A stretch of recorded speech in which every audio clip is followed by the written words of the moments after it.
either.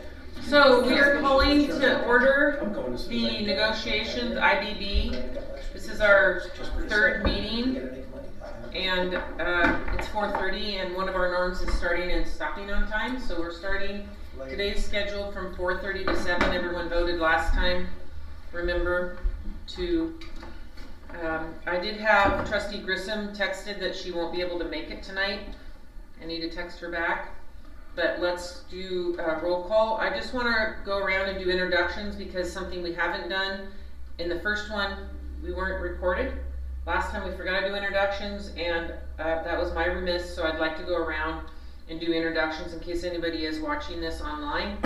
And then let you know that Rebecca is doing the minutes this year. So her name is up there as the classified recorder to doing minutes if you have any questions. So my name's Becky Meyer and I'm the superintendent. My name's Bill Ryder and I am a teacher at Timberlake High School. I'm Brian Wallace. I'm the CFO Operations Director for the district. Laura Spurway, elementary and middle level gifted and talented and middle level electives. I'm the vice president for our union.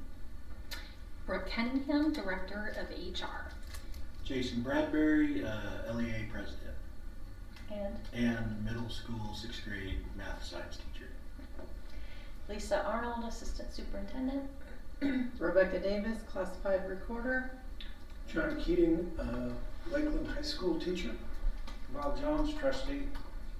Connie Wilkerson, Spirit Lake Elementary School, 5th grade. Okay. All right. So we, what I did last time after, well, let's start with, sorry, my bad. We're going to start with the district's mission.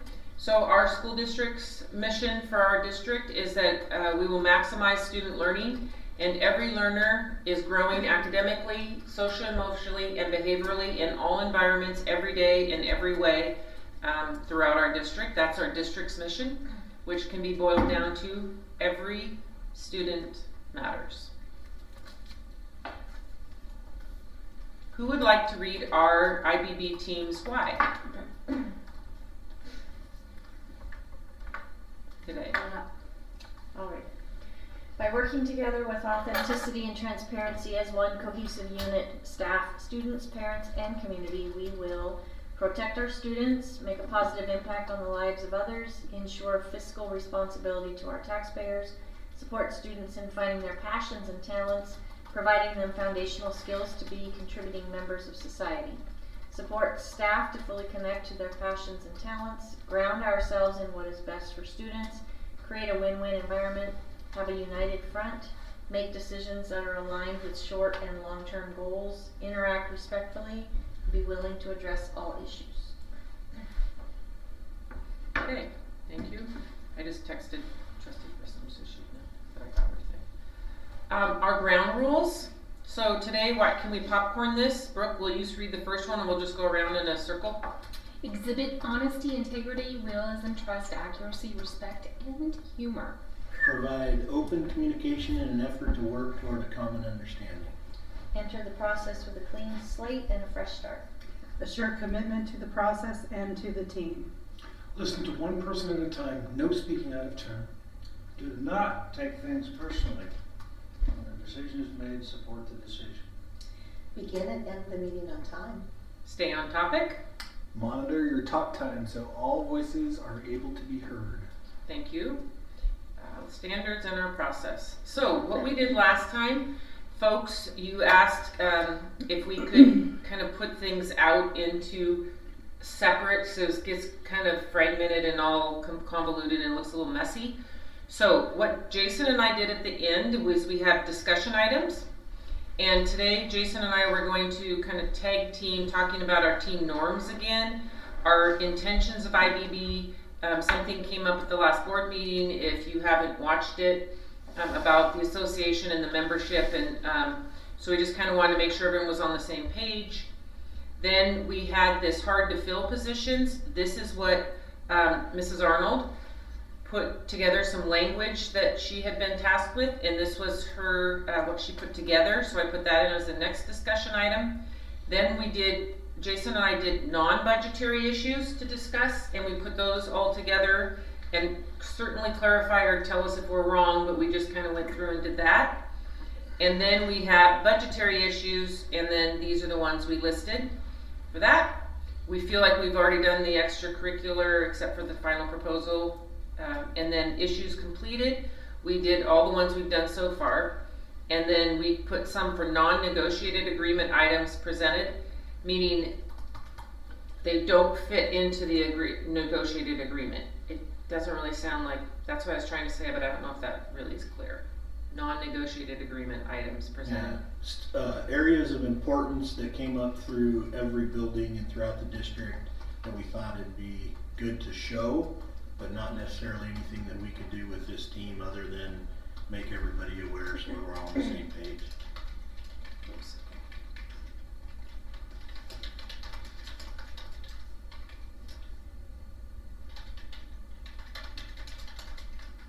Does that make sense? If people are looking at that, does that make sense? Okay. All right, so this is pieces that we could certainly have discussion on, but we didn't think they would fit into. And then last year, if people want to see what we did last year, that's good. Okay. Any questions? So, Jason, do you want you and I to start first with our team norms and our IBB intentions? Yes. Would you mind starting, or do you want me to start? Yeah, basically, we have to make sure with team norms that this is a team, and that if we agree to something on this team, then outside these doors, we need to protect that and say that we agree. And it's okay to give the factual information, but to go against what the team has decided is really not protocol for this process. Otherwise, the protocol would be positional, which we want to get away from. That's not what IBB is all about. IBB is about your position against my position, and then you try to work somewhere in the middle, whereas this, we just bring up a topic and an issue, and we all work together. And that's why it's really important that if we do the thumbs up, thumbs sideways, thumbs down. The key, I think, right here for some people is the thumb sideways means it's okay if you don't quite totally agree with what the group came up with, but a thumb sideways means when you leave these doors, you're okay with what the group did, and that you're going to support that decision. And it's okay to give facts about that decision, but you're going to support it in nothing more than you're going to support it. What you don't do is do this and then go out and tell all the reasons why you didn't like it, because that's not what interest-based bargaining is all about. And that's why. So I think that, and what I want to make clear to the whole entire group is, if you disagree with it, don't go here. Go here, because I think this is a great forum for us to be able to talk about it. We've had experiences in the past where it's just been one member. And boy, we spend a lot of time trying to talk, hear that person out, and come up with some sort of consensus. And the great news is 100% of the time, we've been able to come to something to where that person is either here or here. We never leave it here. Okay? And that's our job part of interest-based bargaining. So I just kind of wanted to say that's the whole point in interest-based bargaining. I guess if you disagree with what's going on at this table, then you need to be a thumbs down, or we need to look at another avenue as far as going out of interest-based bargaining and going back to positional. Which we don't want to do. And I would not recommend that, only because I will tell you, everyone here knows Brian Kluss, and he's been on the bargaining team for the association for I don't know how many years, but lots of years. Long time. This is his first year not being on it since I've been here, and I know he was on it long before I got here. And one thing he said to Jason and I last year, and Jason and I are not trying to brag, but we feel like this is super important, at least for both Jason and I, and I'm speaking for Jason because we have this discussion, is we really like the fact that everyone gets along and they want what's best for our Y in the district, which is our students. So if students are to be best served, our staff has to feel supported, and our admin team has to feel supported, and our board, we want to be involved. We want everybody to be on the same page. And Brian Kless last year gave Jason and I the highest compliment.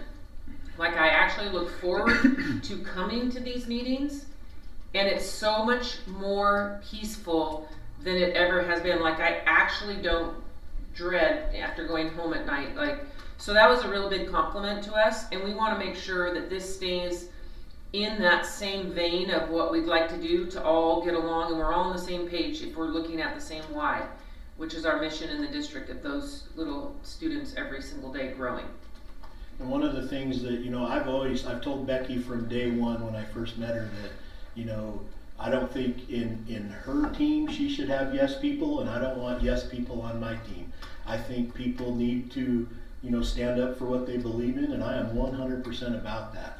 And that includes this group here. So, I mean, if you feel strongly against something, please feel free to say you disagree, and then we'll try to come up with a consensus. But the line item right there, it's the 6th one down or 7th one down, says do not take things personally when a decision is made, meaning in this group, you have to support that decision. You cannot go against it out in public. Okay, it just doesn't, it just negates the whole process of IBB, and it nullifies everything we've done. It was, and in my opinion, if that happens, then it's a waste of people's time. You know, and so. Does anybody, I'm telling you, on the admin team, we have agree, disagree, and discuss in private, leave in consensus. Isn't it something like that, Lisa? That's on the norms for our K-12 admin team. Basically, disagree here, but when we leave, we're all in consensus. Do we need to make this wording different, or does people okay with that? Is that what that says?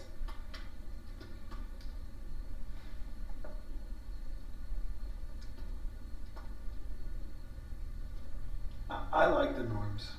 It makes me trust the process more. I mean, I've always trusted the process because I was, you know, on the outside and then came into this a few years ago, but I think the norms in it and not speaking against what's been decided as the group helps everyone to trust what happens in this room. I don't know if structure helps. I guess you could separate those two and just give, when a decision is made, support the decision, its own bullet, so it doesn't, maybe, is it getting missed? If people understand? Because you can not take things personally, and on a separate note, and when a decision is made, so I get how those go together too, but maybe it just should be its own bullet, so there's no question that it's getting lost in the text, but it seemed pretty clear to me to begin with, but I'm just saying that I guess you could do that, and maybe it makes it more clear to viewers and members as we go through the years. Do I need to give a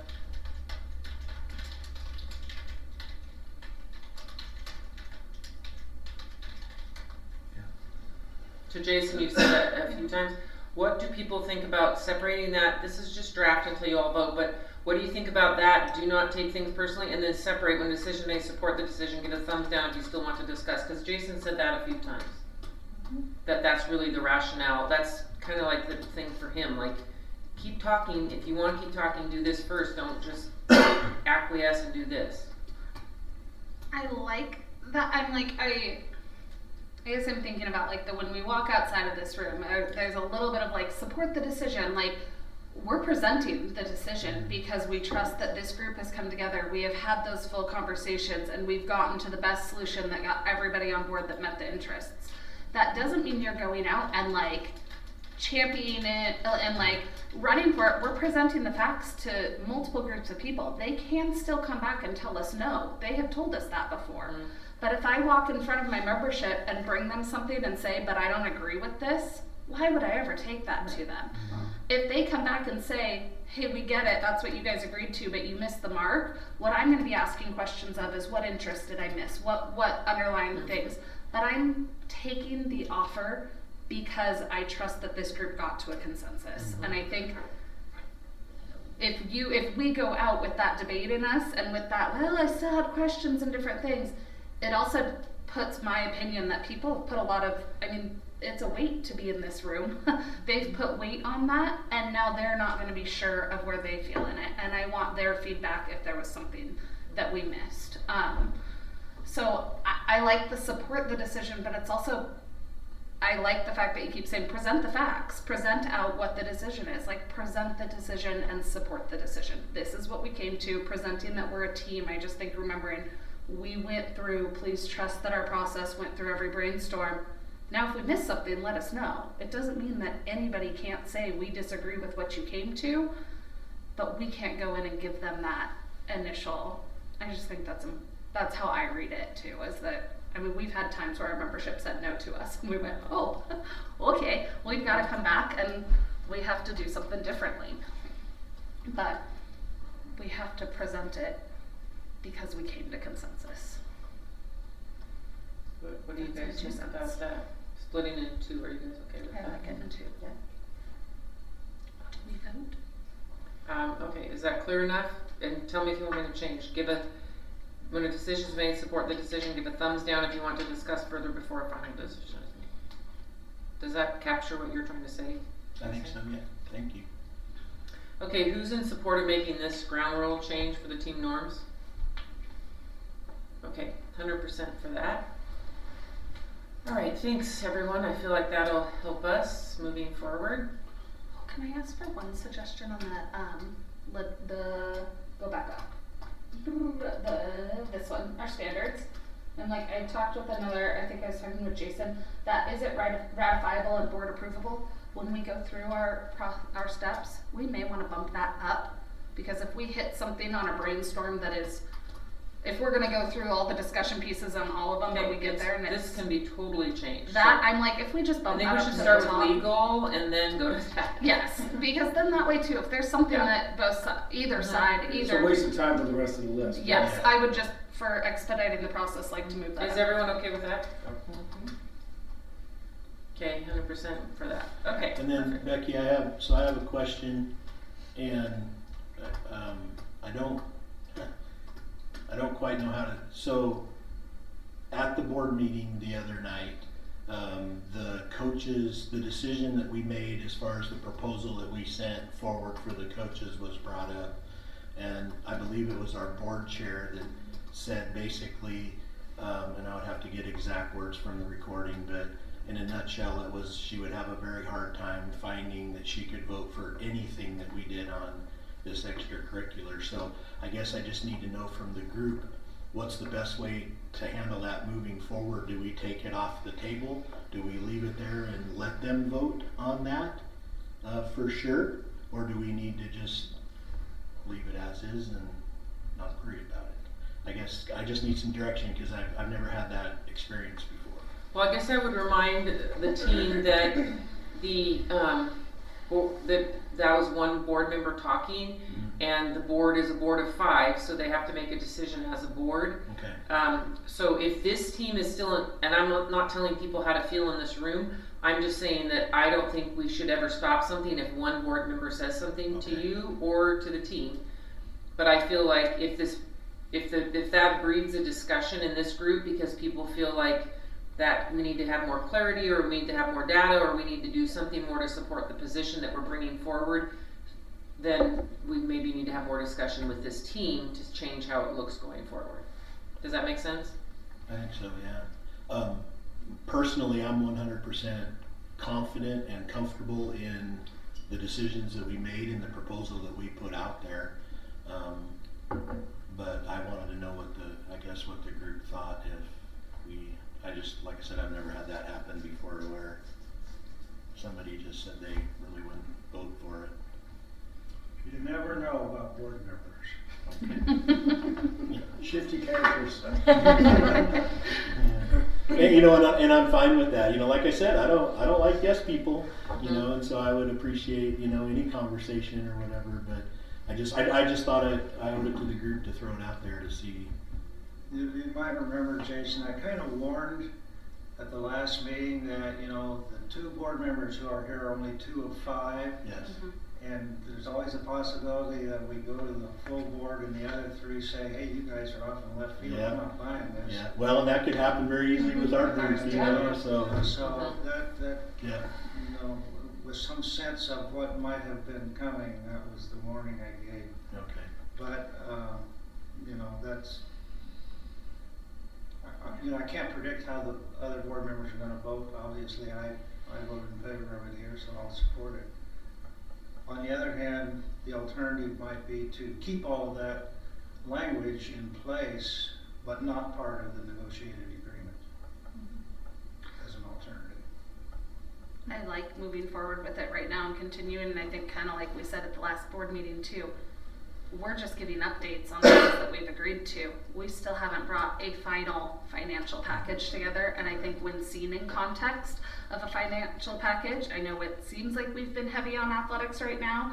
It is a small portion of what we are looking at, and I think in that context, I would hope that having more context around it will give a little bit more light to full comfort along the whole thing. It's not, that's just where I'm at. I would leave it right now until it's a full picture context. And if anyone's wants to remember what we were talking about, it's highlighted in this pea green yellow right here. The proposal and the cost at this current time was $34,188 to the district. And that's an additional cost, so. Yeah. Projected additional cost. Okay, thank you. That's the main. Yeah, if your number is off there, Bill. Added cost. That's all of them got hired. Okay, so that's the piece Jason's talking about. So is everyone okay moving forward right now? Okay. So So, Lisa? yep, so Dr. Meyer, I added, because at our last meeting, Trustee Grissom had, while we were talking, had been looking for the language for hard to fill positions, which relates back to how we can spend leadership dollars, which are no longer being appropriated. But she did take the time to share the language with Brooke and myself, so I put it in there in case that's all this group wants to use to determine the hard to fill. Or we can do a combination of, I just kind of thought through what some criteria might be that we could take a look at. So this is just a really rough draft, and at least a starting place for us to kind of modify. And where did you come up with the current That ones? so where's what? The math, science, special ed. That all came out of Longer statute, career. and that was statutory language for leadership dollars used for hard to fill positions. We don't have leadership dollars anymore, so that language is going to go by the wayside, but it is currently in statute, and so I don't know if it necessarily helps us identify what our areas are going to be, but she sent it to us, so I felt like I needed at least to have it as part of the conversation. I have thoughts, but when don't I? Well, we may as well, you're the So- first one, Oh go my ahead. God. Okay, so I've been thinking on all this hard to fill stuff a lot over this time. And when I go back to our very first week and looking at our interests, it is recruit and retain SWD staff, maintain compliance with IDEA, support SWD students, parent satisfaction, competitive with the other districts, and maintaining SWD stability. And I like the hard to fill, and I understand the flexibility that it gave, but I am also concerned, and I'm like, I'm good with it right now, and then it would be and this was something brought even before SWD was necessarily in the boat, where we now don't even have people in it. We've heard it every single year for 5-6 years. Are we creating a beast then that we also recruit all these SWD, we have a positive thing. Now once they're stable and we have stability, it's not going to qualify as a hard to fill, and now it doesn't meet the back interests, which was really focusing on those SWD instructors. Also with maintaining competitive with surrounding districts, like we said, Coeur d'Alene is 2,500, between 2,000 and 2,500. Post Falls is also looking at increasing and adding a stipend specifically for SWD. So I almost see that we solved an issue that we hadn't identified. But I like the solution, but I also don't want it to, in the future, that we could look at it every year. So I don't know if any of that made sense, but I'm concerned that by making it hard to fill, we're negating that focus on SWD, and really trying to support that role in finality and continually. That specific role is that they're like, okay, so then you get us in here and then it drops off as hard to fill and we don't get that anymore. Like that's, but it's only 1 year right now, but that's my thoughts. So can I ask a question? I agree with what you just said. I'm just wondering then if it seems that it would be challenging maybe to identify just one group in the negotiated agreement and say we're going to give just that one group a stipend. In my mind, that's something that could be decided on by the district leadership team, that we're going to provide that. It doesn't need to be in the negotiated agreement. It could be challenging for you guys to take it and get it ratified if we're just highlighting one group, because we have several. Yes, in a sense, we already do with case numbers and elementary instructors, and SWD feels like they're left out of that opportunity. So there are, and then our secondary teachers, when there's overages, have opportunity to pick up a prep class and to earn the funding that way, which is in essence covering overage, which is sort of similar to, so what I've heard for years is that SWD feel like all of those routes are a little bit inaccessible to them. So to me, there's still balance in it. I don't know, but I that's my view. I don't know what others think. So I don't want to then negate what we've done in this. I like this, but I'm like this right now, and I'm good moving forward for a year. But I have hesitations in it if it met our interests or if we got off the focus of the actual interests in the beginning. I agree with you, because when I was writing the language, I was struggling because it's not about SWD anymore. Right, it doesn't address the issue. Is there two things that we need to focus on which one we really mean, which is, do we want this stipend because it's consistently been hard to fill and we want incentive to people to stay and to join? Or do they do so much extra work that even when it's not hard to fill anymore in 10 years, because there's a dearth of them, that they still do so much more work than the typical classroom teacher with IEPs, that we want to give them a little extra pay, because that's different, isn't it, than hard to fill? Yes. And so maybe we should decide which one of those things is the bigger thing, and then run with that. And if it's not hard to fill, I'm the one that kind of came up with that verbiage, which wasn't mine.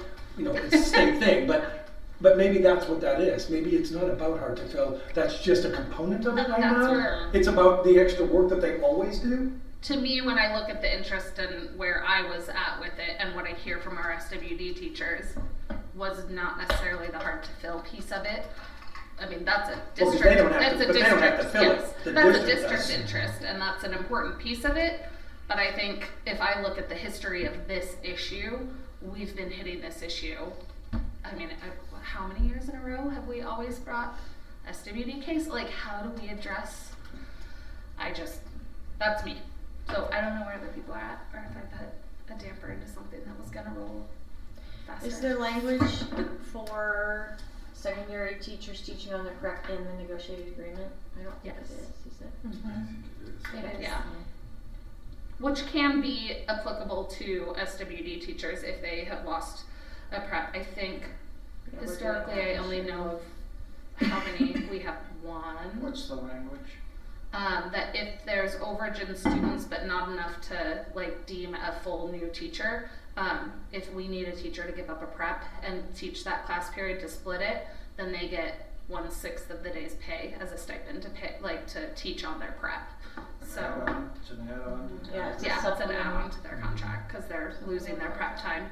How do you quantify SWD's extra work? And that's a hard thing that I'm the quantification of it is the hardest part. Again, that was Mr. Jones's point the last time, is who's all involved in IEP meetings, and John made a point to say he is, and all the other teachers, so. But it's different when John's going to give a little bit of a thing on his one period out of 6, and the case manager is in charge of the entire IEP, and helping to do progress monitoring, and to update the IEP, and to have parent interaction, and to follow up with all of the other 5 classes besides study support that they're doing. And we're having we're having a hard time keeping these people and have interns, and both the surrounding districts are both paying at least $2,000. We're gonna lose, we're already losing people. We lost people last year, and I fear that if we don't do something and they don't know it's coming, that we've already lost a few staff this week already, and it's Monday, to Post Falls, because they've done their hiring before we have, and we've already lost some good teachers to Post Falls. And not even SWD yet, but I fear that if we don't come up with something. Because we don't have a hard to pay stipend, or because we don't have a special stipend for SWD? Because we won't have, if we don't have an SWD stipend to keep them, and they know that the other 2 districts are putting it in, and they're putting in a lot of extra time. Every single SWD. And that's what they are, Coeur d'Alene and Post Falls, it's an SWD stipend, not Yep. hard to fill Right, stipend. it's an SWD. And if you look in like Spokane, it's also an SWD. They get additional days in their contract, and they get pay for any hours outside of the contract. So for their parent meetings, they're getting payment. So I go, really, you look at the whole area, because we're losing people across the border, above us, below. So We did actually lose a SWD employee today. So we're being forced into this by what other districts are doing, is that what I hear? I mean, I kind of agree with that, but I also agree with it was kind of like the final camel that, or the straw that broke the camel's back. We've been talking about for years that our SWD teachers need a specific. I mean, I think it's recognized by teachers, like by all of your certified teachers. I don't know that I've met anybody that doesn't agree that our SWD deserves and earns and steps up.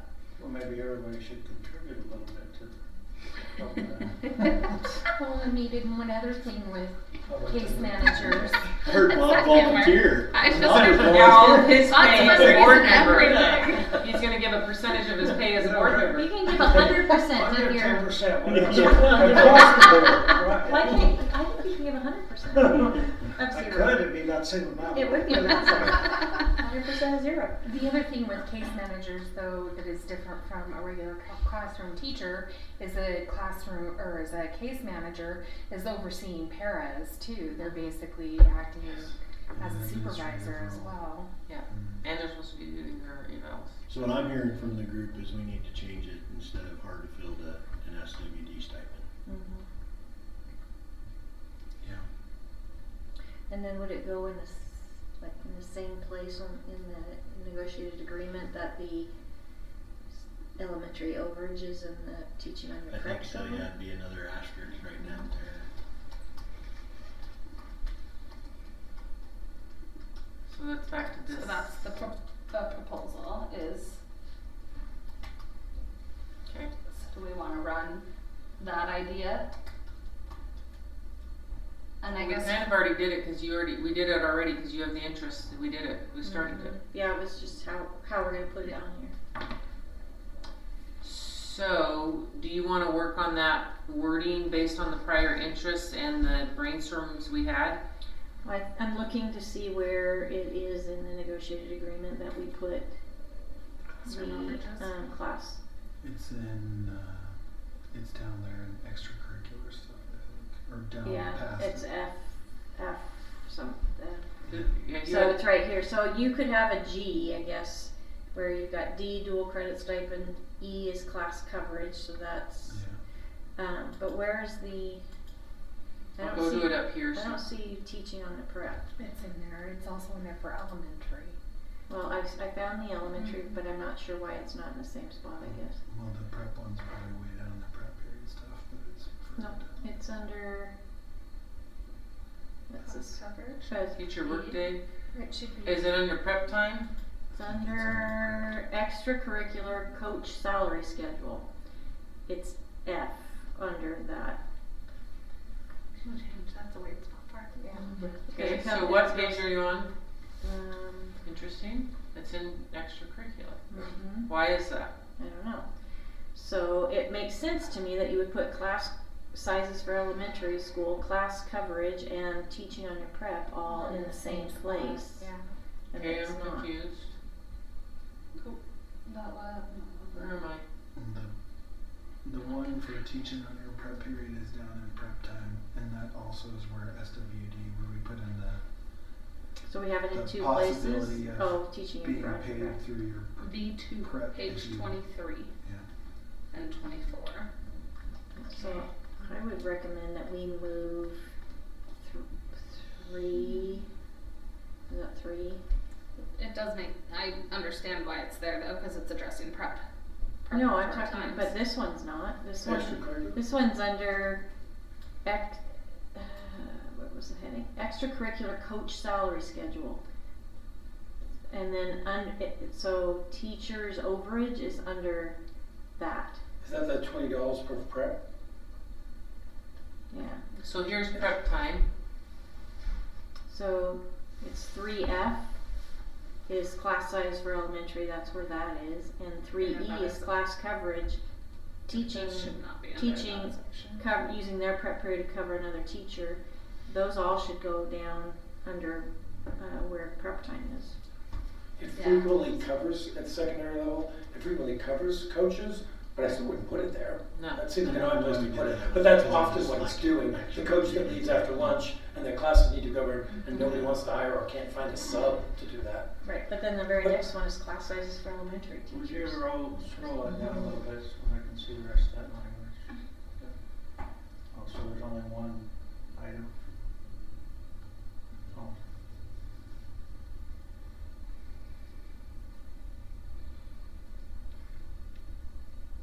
What is that language right there?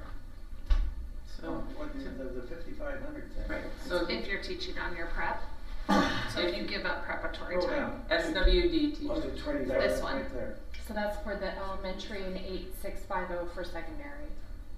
That's if you're giving up your prep for, Well, so, are you saying, isn't that what you're saying about the SWD teachers? They don't have any prep time? No, No. because they still have a prep. Yeah? This is an addition. They would still have their prep. They get that plus more? They're No. not getting that. No. We only No, have, no, they don't get that. no. They don't. we've only done this, we put this in the negotiated agreement 2 years ago, Bob, and only one teacher has ever got, SWD teacher has ever got paid this amount. So it doesn't happen very often. I'm It's not so- understanding what's happening. So it will happen if, like, say you were a speech language pathologist and you had a kid that had to be in a certain window, and so that window of time were several kids that had to be in a certain window because of lunch and every other thing that can happen. So you can't get prep time during the day. So you are technically working through your prep time every day, all the time, and it's an uncontrollable scenario, and the And admin you're saying team, only one teacher ever got that $5,500? yeah, because the admin. But it's just could- there and available if the Because really needs it. it's a life skills teacher that Yeah. could not, there was nobody else that could do her job, and her caseload was almost double what everyone else's was, and she had life skills. So we had to, this year, was it one semester or two, Lisa? I think it's both semesters. This is the first year we've actually had to use this clause. We haven't used it before. But we have for secondary, we have some secondary. Yeah, I folks that understand have the got secondary, but 86. I'm not understanding why you're not using it for this other problem that we're trying to solve. Because, I mean, within their schedules, they're getting, They I mean, would rather have their prep, and what we're saying is they're doing all this after-hour contract thing. They want to keep their prep. They're not asking to get paid $5,500 or $8,650. We're saying that we're hard to recruit and retain SWD teachers. So if we give them a hard to fill, basically $2,000, then it will be keeping people we have, and also people recruiting like, oh, come to our district, we are so awesome. Yeah, I'd love to come to your district, but if I go to Post Falls, I'll get a $2,500 signing bonus, or hard to fill position, or whatever you want to call it. That's what we're trying to address. So this one is a different issue that was already on there, I think we were just looking for a place to park this idea Yeah. in the negotiated agreement where it makes sense with the things around it. So that thing we've been talking about would be the next bullet item down. It's not that they would go together. Do you see what we're saying, Bob? Yeah, it's just, I feel like I'm on a slippery slope here. What's your slope? Well, on the one hand, we're saying hard to fill positions, and you've given a definition for that, which is fairly broad. But nevertheless, if it has validity, then it makes sense because we're doing it universally for any position that falls that way. This special animal that you keep talking about, what I see from that other language is that we keep adding special animals to this language as we go forward.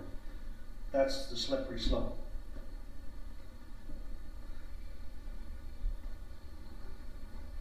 So I kind of hear you saying that they should get the same as a person with no prep. No, Well, I don't think that's what I'm I'm asking, I had not actually looked at that language before, and it struck me that, there's already something there to deal with. But that language means they will lose So their they're prep the keeping entire their prep, but they won't semester. get paid more money because they're working outside the regular workday, is that what you're saying? Yeah, well, yes, but we're not keeping track. So the difference is, Bob, in my opinion, this one right here for SWD teachers, they are basically cannot get a daily prep for an entire semester. It's like an entire semester, similar to what Bill just said. They cannot be assured they're for the whole semester. Then if they get these amounts, 55 and 86.50. It's when it's a scheduling problem outside of the person or even the principal's control. There's just too many things for them to deal So with. they're not getting a Outside of prep hiring period on a another person. routine basis? Every day for a whole Ever. semester. They're committing, in this case, they're committing to not having prep during the day, ever.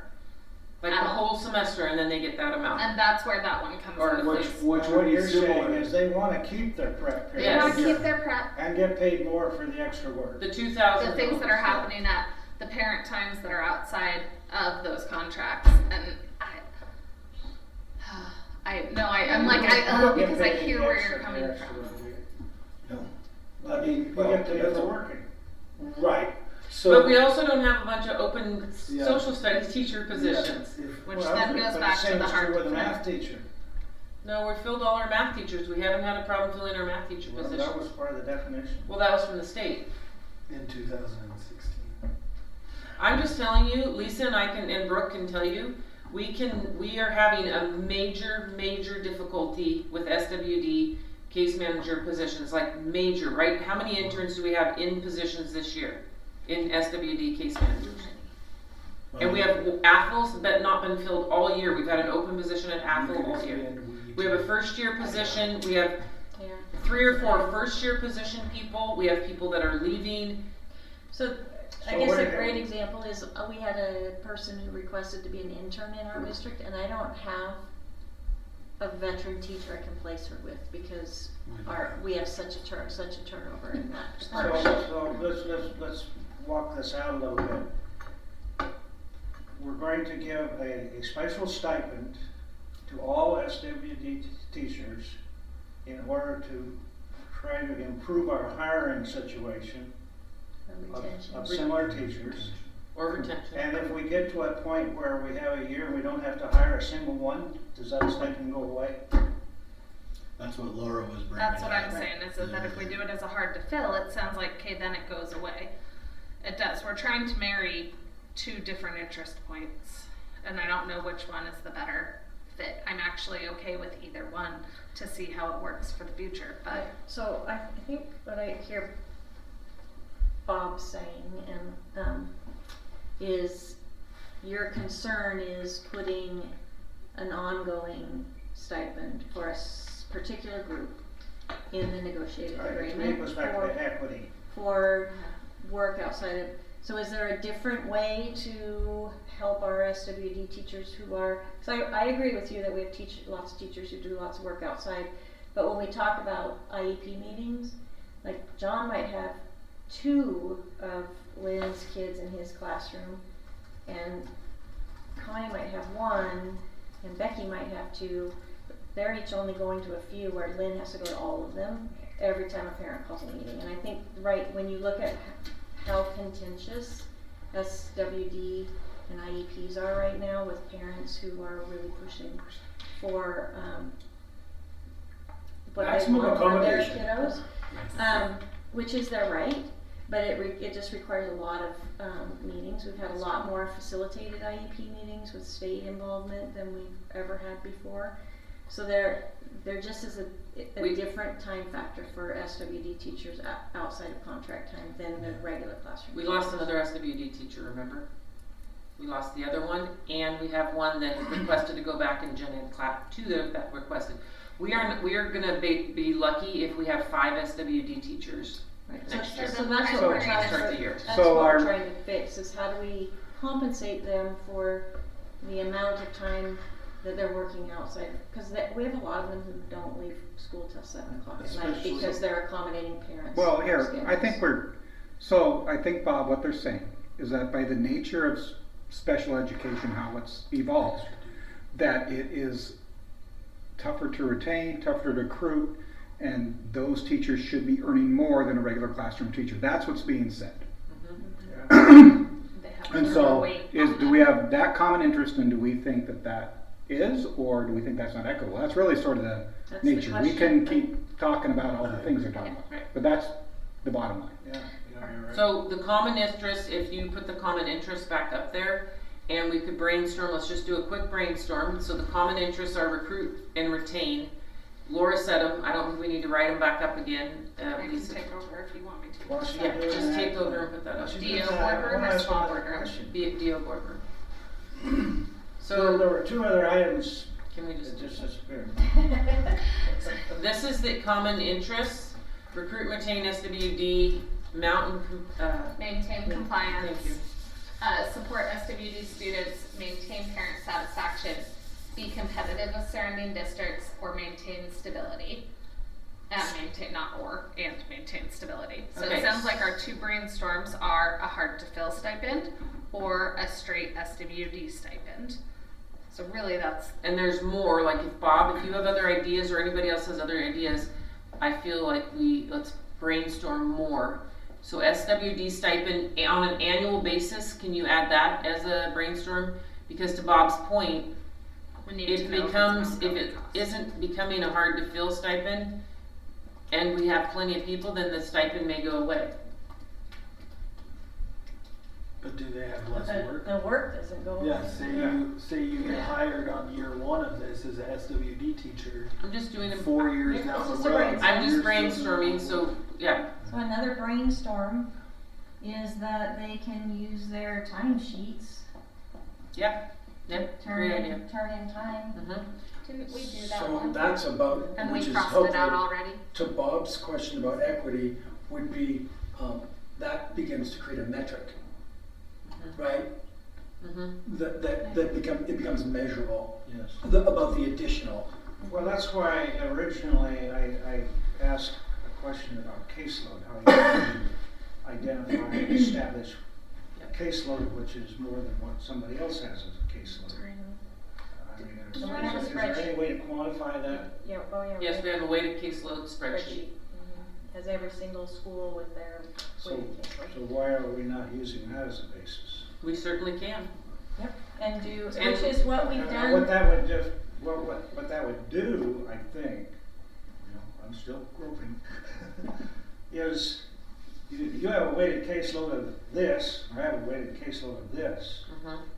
So if we have a defined stipend, I get this much of it, but you get that much of it. Which But is there's exactly what we're doing for elementary teachers. Yes, it is. But there's no comparison to the regular gen ed teacher, right? There's no caseload. No, I numbers for understand that, yeah, we're Just talking about inside SWD. SWD. And the weighted caseload, just so everyone's on the same page, or if anyone's listening, the weighted caseload means that there is an actual federal factor. It's a spreadsheet that says this is how many services, this is how many hours, this is the services that are required by the IEP, and so there becomes a weighted amount of caseload. It's not just one, I have 5 students on my caseload and I have a 5. It's like some that need more time, or they need more testing, or more interaction, or more para time, or more parent contact. There's a lot of things that go into it, and it creates a weighted caseload per SWD case manager. What else is that used for, that information? Staffing. All of our staffing discussions with the district leadership team.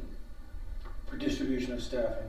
Yeah, we don't share that out. It's only with the 4 of us district leadership team people. We already did the timesheet, just not, and I don't know if we want to revisit, but we did already pay for IEP meetings outside of contract time. That was an original brainstorm, and we did go through and cross that off the list for logistically feasible and equitable, because we felt like people would possibly then schedule their meetings outside and be more flexible to get that timeline. I'm just saying we already had that one. I don't know if we want to revisit it. Just notes. I just was, My memory's a lot, right. but it is already crossed out on there. We don't have anybody who would take advantage of the situation, sure. No, I don't think there would be any. I don't think, I mean, here's the thing, is I'm pretty sure I don't know anyone that would be like, let's schedule them all at 5 o'clock. I don't think so, but that was the discussion that came up the last meeting when we talked it. Right, well, there was definitely struggle to get the gen ed teachers there. And that was the equitability piece too of, so the SWD teachers are getting paid if it's outside of contract, but not your gen ed teachers. That one was goofier. I'm just saying we already crossed it out. Do we want to cross it out again? In essence of efficiency and time. Or are there people that want to revisit that one? I forgot that we had already put it up there, so I'm crossing it off. Does anybody be against that? I'm fine with that. Any other brainstorms?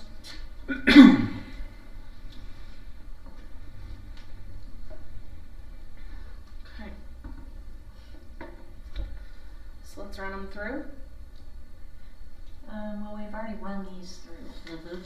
so we just need to run this one through, and then we need to decide. Stipend for weighted caseload was on there, but we didn't do anything with it. I don't remember why. Do you? Well, that was one that we were considering, and then the flat rate stipend. The reason These that we two. said, That's these two. Logistically, we talked about the weighted caseload, if that would work. So we didn't have any brainstorm. no, we Oh did. yeah, we did stipend Yeah. for. We stated that looking at the interests of supporting our SWD students, it's not a positive thing to have a higher number of a caseload. So why would we, that doesn't actually meet our interest of supporting students. We don't want caseloads at that level. And whether, But maybe we need to rethink our thinking there, because by not giving them a stipend for that higher weighted caseload, we're not changing the higher weighted caseload. I mean, it's there. If we don't have enough to hire another teacher, then that weighted There's caseload not stays enough there. there. So I think this falls in line with what we're doing for for elementary. elementary, and I think it falls in line with what we're doing at secondary, where they're getting to teach on their prep when they have higher numbers of kids and you don't have enough to hire a teacher. And it doesn't allow, this is really a question, not a statement, but teachers have no say when it comes down to it. The caseload gets assigned, so they, unlike trying to move IEPs into after hours because it makes you extra money, that's not possible for the classroom, Right. the special ed classroom teacher to do that, because they have no control over that, Right. correct? It's not like they can. So there's no massaging for a money interest from the person getting paid. They don't have that power. Right. They just, if it's true, then they get the money as a thank you / additional pay for that effort. Recognizing that you're Okay, putting in but additional effort. And the only way to reduce the weighted caseload would be a team decision. If the weighted caseload is getting so high, then it becomes a team decision, no different than class overage numbers. And disperse It's that a with team kids. decision on what the best way to move forward is. So it wouldn't be like the SWD teacher is solely making that decision. No, I wanna keep that many because I get a bigger stipend from it. So it's It's a basically team the same decision. approach, it's just a little different twist because of the caseload numbers. Mhm. What, I just don't understand the weighted caseload number enough for me to put it in my head as a, We'd are need you to see paying it them a next week. minimum amount and then working up from there? Yeah, it's Are $50 for this elementary people. It's $50 per student over that magic number. So if you have 3 kids more in your class than what your magic number is, that's $150. So A month. all of the SWD teachers that have an average or norm caseload are not gonna get any increased money at all. And so for equity, if the weighted caseload is 0, it's just the right amount of work for a full-time SWT teacher, if that could exist, then equity happens because there's no stipend at all, correct? Mm-hmm.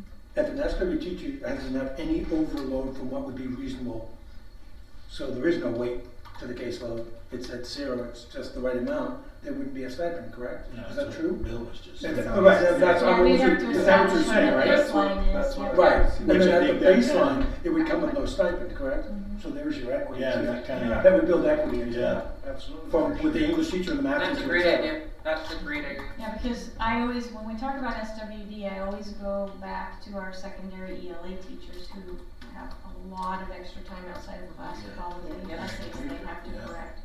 I mean, you're talking about 120 essays. Yep. Right. So, I think that we need to try to find some equity, and I know our SWD teachers, are working really hard, but if we can get money through the weighted caseload formula, that feels more. And currently being short teachers, this may start out as some reasonably significant stipends for some people early on in the first year or two, because you have some folks with some, because we're short teachers, right? That's gotta change that number right now. Mhm. And so then they get that pay, and if things level out and get better, it would reduce, but so would their stress and workload. Right. But the stipend would come with it. Being compensated accordingly. So then they slide together. Yep. Like it. The interest being left out, What you thinking, Bob? the interest being left out though is still the retaining SWD staff, because you don't have an answer for the one who wants to go to Post Falls or Coeur d'Alene. Or the being competitive with surrounding For districts. if they can walk over there with the same year's experience they have from here and get a $2,000 raise for walking over there. You don't have, not that that's my problem as a school teacher, but that's an interest that's on board. That's Yeah. a district That's- problem. Sure, they're getting paid if they have an added caseload, but as soon as the caseload goes away, they still have the same job they had before, and they still have all the stuff they have to do with it. It's still a hard job. It's not a But job. when we lower the 0 point, like he's talking about, we lower their 0 point. And we'll set the baseline. We get to set the base. No, that's what I meant with my initial question is like, do you have a minimum number you're planning on paying every SWD teacher, Mhm. and then you add onto it based on the caseload? Yes. Well, they get contracted salary, same as every other teacher, and then I don't know what you do from there. Right. But I think what I'm getting from the room is the SWD teachers are not willing to come and work for what the contract is at this point. Or continue. We're saying that, you're saying something different than what we're talking about, though. You're saying we just have to raise the salary to some astronomical level in order to attract an SWD teacher. Well, that's what Coeur d'Alene and Post Falls are doing, aren't they? Well, that's their illiteracy. I'm just saying, like, if we're going to compete with them, which we have to, we are in the same environment economically as they are. We're going to have to pay better. So how about if Lisa and I, next week, we bring back, because we can look at the weighted caseload with Kelsey, we can look at our current weighted caseload, we can take away all names, all references to schools. Lisa, Kelsey, and I can look at this and come back to show you if this was the 0 point, this is how much we would be paying out, let's say this year. We will show you an actual amount. Yeah. And that way it gives you a sense about And it that. would be helpful to see, and again, no names involved. I mean, What's the lowest stipend Right. anyone would receive? Would it be That's- $0? Would it be 1,100? What would that be? That's what I'm saying, is Lisa and I will do that back work because we don't have the details to be able to go through this with you right now. But then it would give Bob and both of you guys a sense. of a number, which you guys are both at. So for the minutes, Lisa and I will work with Kelsey and bring back scenario of how it would go, where the 0 point would be, and where we'd go up from there, and how much it would be for the district, so everyone has a sense about it for next week. It would be interesting, and I don't know if this would be too much work just because of the fact I have seen such a significant rise in the SWD population, but a decrease in staffing. Yeah. So it'd be interesting to see what the weighted caseload has been like over maybe the past 3 years. So I don't know. We don't have time to do that. Okay. We're gonna be, we will just do this year, is all I'm gonna do. I think that, I think as we talked about the weighted caseload, to try to really quantify that and do that, I think we're going, this is just me, that we're gonna make it very, very complex. Payroll will be, there'll be a lot of paperwork and back end and all this work when it is the issue, as I said before, that working with the kids with the with disabilities and special needs is really just a tougher position right now, and that we're reflecting that, and that's becoming an industry standard with our neighboring districts. Is that the issue, or is it they have a more IEPs, the weighted caseload, and if for whatever reason later down the road that shifted, then the hard to fill or the would go away. I mean, we're going back and forth. We're talking two different things, but what's the core issue? What's the core interest? I mean, we need to go back to that because we're going around in circles, guys. Well, you really are talking about two different things. Well, yeah. So what are we talking about now? One is the, basically a sign-on bonus, for hard to fill position. And in order to be able to compete and attract teachers that we're competing for. The other thing is this so-called common complaint that we have about these people being overworked and not being properly compensated for it. Those are two different issues, I guess. Well, maybe we need to address them separately. Sort of. Yeah, I mean, it's not new. This is not new, guys. I mean, my sister was a sped teacher for years, and when she had the chance eventually, and she loved it, but because of the IEPs and just the amount of pile of paperwork and stuff like that, she finished her career and went back just to the elementary classroom because it was easier. It just simply is. So and that's what everybody's struggling. This is a nationwide thing. Mm-hmm. So. And it goes back to what Brooke was just saying, the numbers have skyrocketed. So therefore you have the animal of it's hard anyway, and now you have way more cases. Right. So I guess if we can have the schematics of hard to fill, because it is right now, that's a fact. Probably is not going to change anytime soon.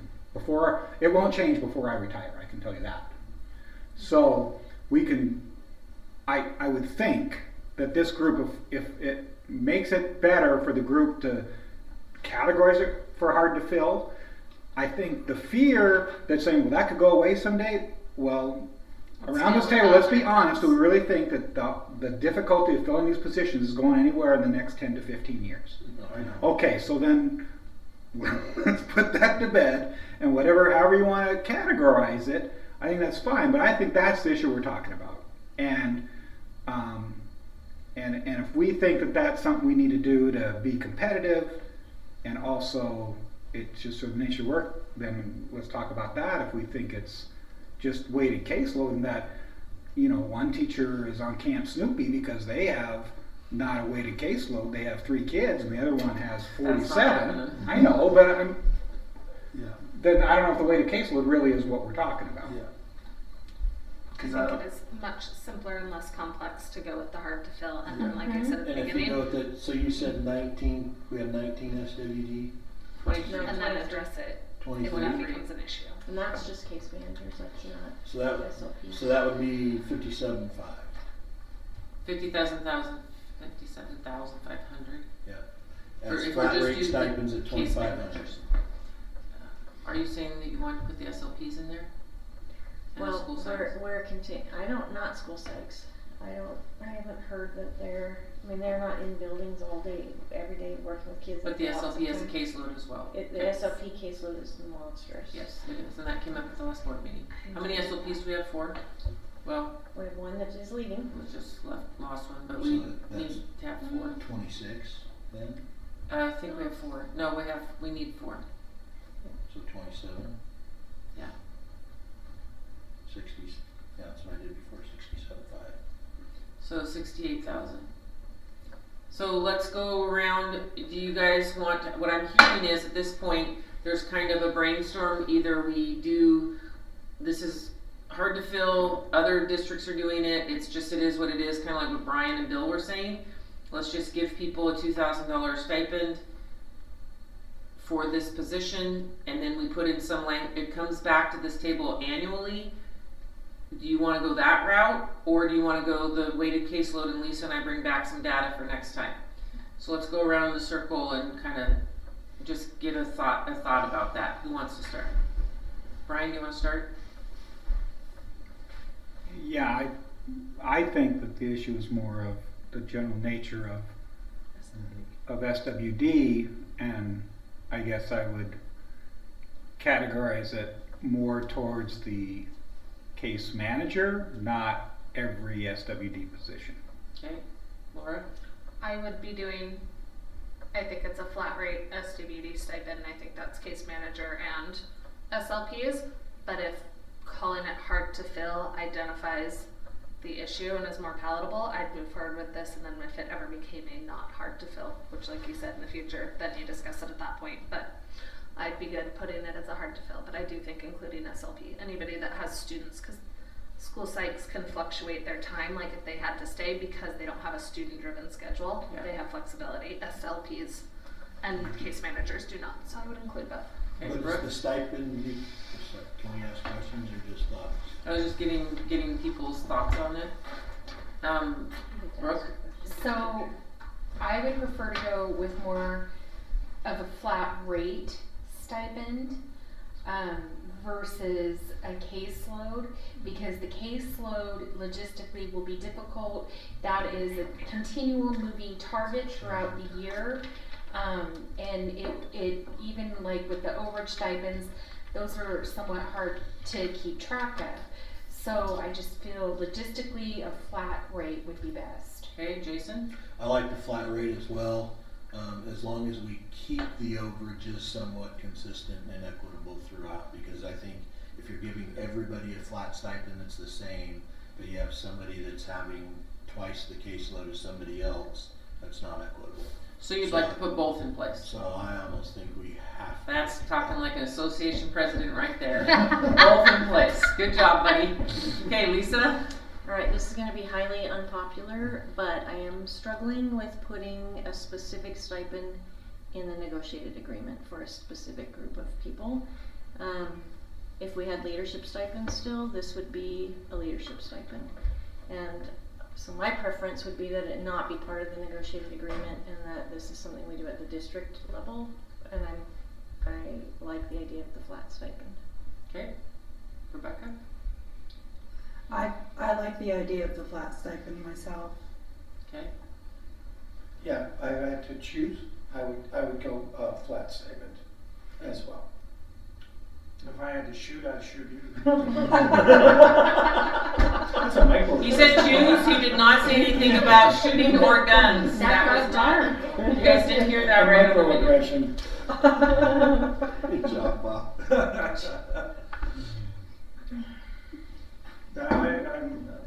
I still have a hard word about the equity issue, so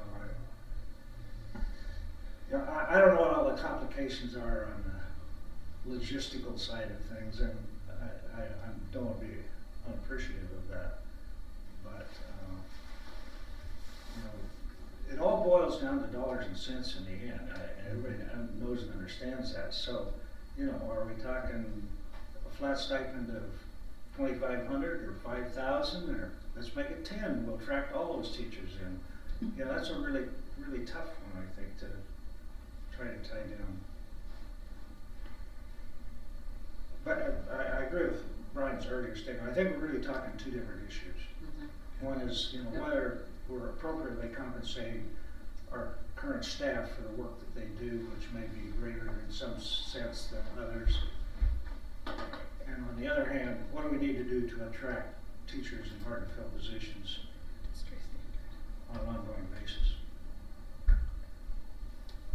Yes, which is, I guess, where I stand, that it's in order to be competitive with our surrounding districts, which you said, well, what if they just keep raising the number? They keep raising the number. If we want SWD teachers, we have to keep raising the number. I mean, that's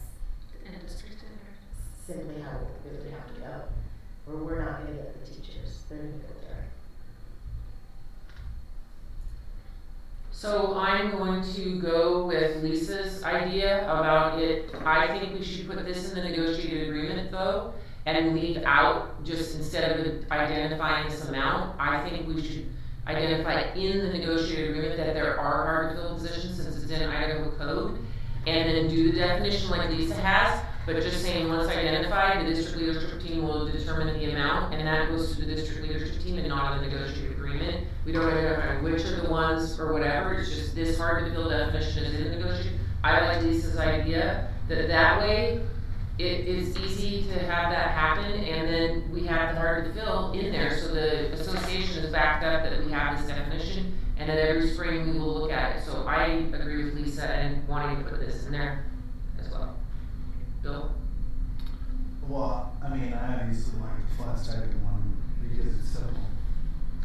But, and also I think it speaks to the thought of the retaining of it. But the issue that I have with it is if it goes away all of a sudden, that's a pay decrease, and then that is not super nice for whoever it is. I mean, it's a stipend, so it can go away whenever it wants to. But if this definition, I'm not trying to argue, but I just want to make sure I understand. With this definition, she has things in place like prolonged vacancies, alternates can't be used for 2 consecutive hard to fill training throughout the state, and endorsed scenario consistently high turnover, 1 or more. Like I don't think I think it has to meet those definitions then. Can you cross out the state language about it, like strike it out, just not that bolded part, but the hard to fill 11.6.4? You want me to cross this off? Well, here's my thing, is we're not looking at putting something in the NA that specifies from previous law that's no longer gonna be there. Math, science, special ed, Spanish, like, I don't want somebody to look at this and think, Okay, got it. we were gonna put that. So Lisa, is that okay? Just don't associate it with the previous. With this. Yeah. So I like that we're gonna have hard to fill. You could even just only get rid of the categories or something if we needed to look at. I like their language, but getting rid of the math, science, special ed, because what you're saying the whole thing? Yeah, you could leave the hard to fill positions shall be defined as positions which are frequently vacated and or consistently drawn. No number of her or Okay, so you're saying yes. this. Yeah. And then what you're saying is yearly the district leadership team will analyze and identify those hard to fill positions and provide a hard to fill statement. And I thought about adding this. I do think it's important that once the district leadership team identifies what those areas are going to be, that's part of the conversation with the association president. We would. So we would do that. I didn't put it in there, but I did think about it if we needed to put that step in there. Well, that's what I was thinking, if it's going to be in the negotiated agreement, maybe there needs to at least be some follow-up for the LEA or the leadership team and LEA. We should say in conjunction. Yes. In conjunction with. Association leadership. Yeah. That doesn't mean that I have to be at those meetings, but you can at least talk to me before that decision is made or whatever. Right. Yeah. I didn't want to. Well, I'm just gonna put the leadership team, because that's what we usually do. So is that okay? In conjunction with the Lakeland Education Association leadership team. We would be able to bring all of the data to that team. So, you put the bulk of what's now out there, is this, will you Is there a comma missing or something? Could you read me number 4, because I've read it numerous times and I can't get it to make sense in my head. There might be a comma missing. Okay, thanks. Any endorsed area with a consistently high rate of turnover, I would put a semicolon right there. Okay. One or more each year for a minimum One of or 2 more years. what? Vacancies. Vacancies, or with a high, one or more endorsed areas, One or more. I think it's. You can't be one or more teachers, we've been hiring a math teacher every year, but I can't. Okay, so tell me a little bit more, Lisa.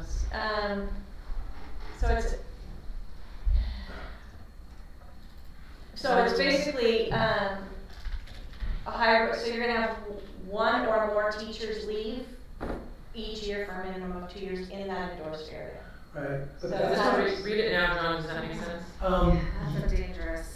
yeah, but I see us, we regularly, even in easier years, hire a couple of English teachers, a couple of math teachers leave. We certainly, and those can be hard to fill, but we don't need one or 2 teachers that suddenly becomes hard to fill, do we? That seems like a really low bar. It is. For Okay, so you can take that out. Can we change it to instead of consistently high rate of turnover, but consistently high rate of vacancy? Well, that's already up there. Well, no, high rate of turnover for a minimum of 2 years, I mean, you can just take the middle out, and then that can be just defined when we get there, I think. Sort of that leadership thing there, but I just like one or more. Yeah, we have a lot of years, so we hit that. Just Yeah, right. yeah, but in lots of stuff. Is that okay? And we would want, Okay, I just threw some ideas out No, there. I'm that's not good. married to any of them, so. any endorsed area with consistent high rate turnover from minimum to year. Now, are you also Thank you. saying that you don't want the dollar amount in there? No, I think this part should not be in there. And why is that?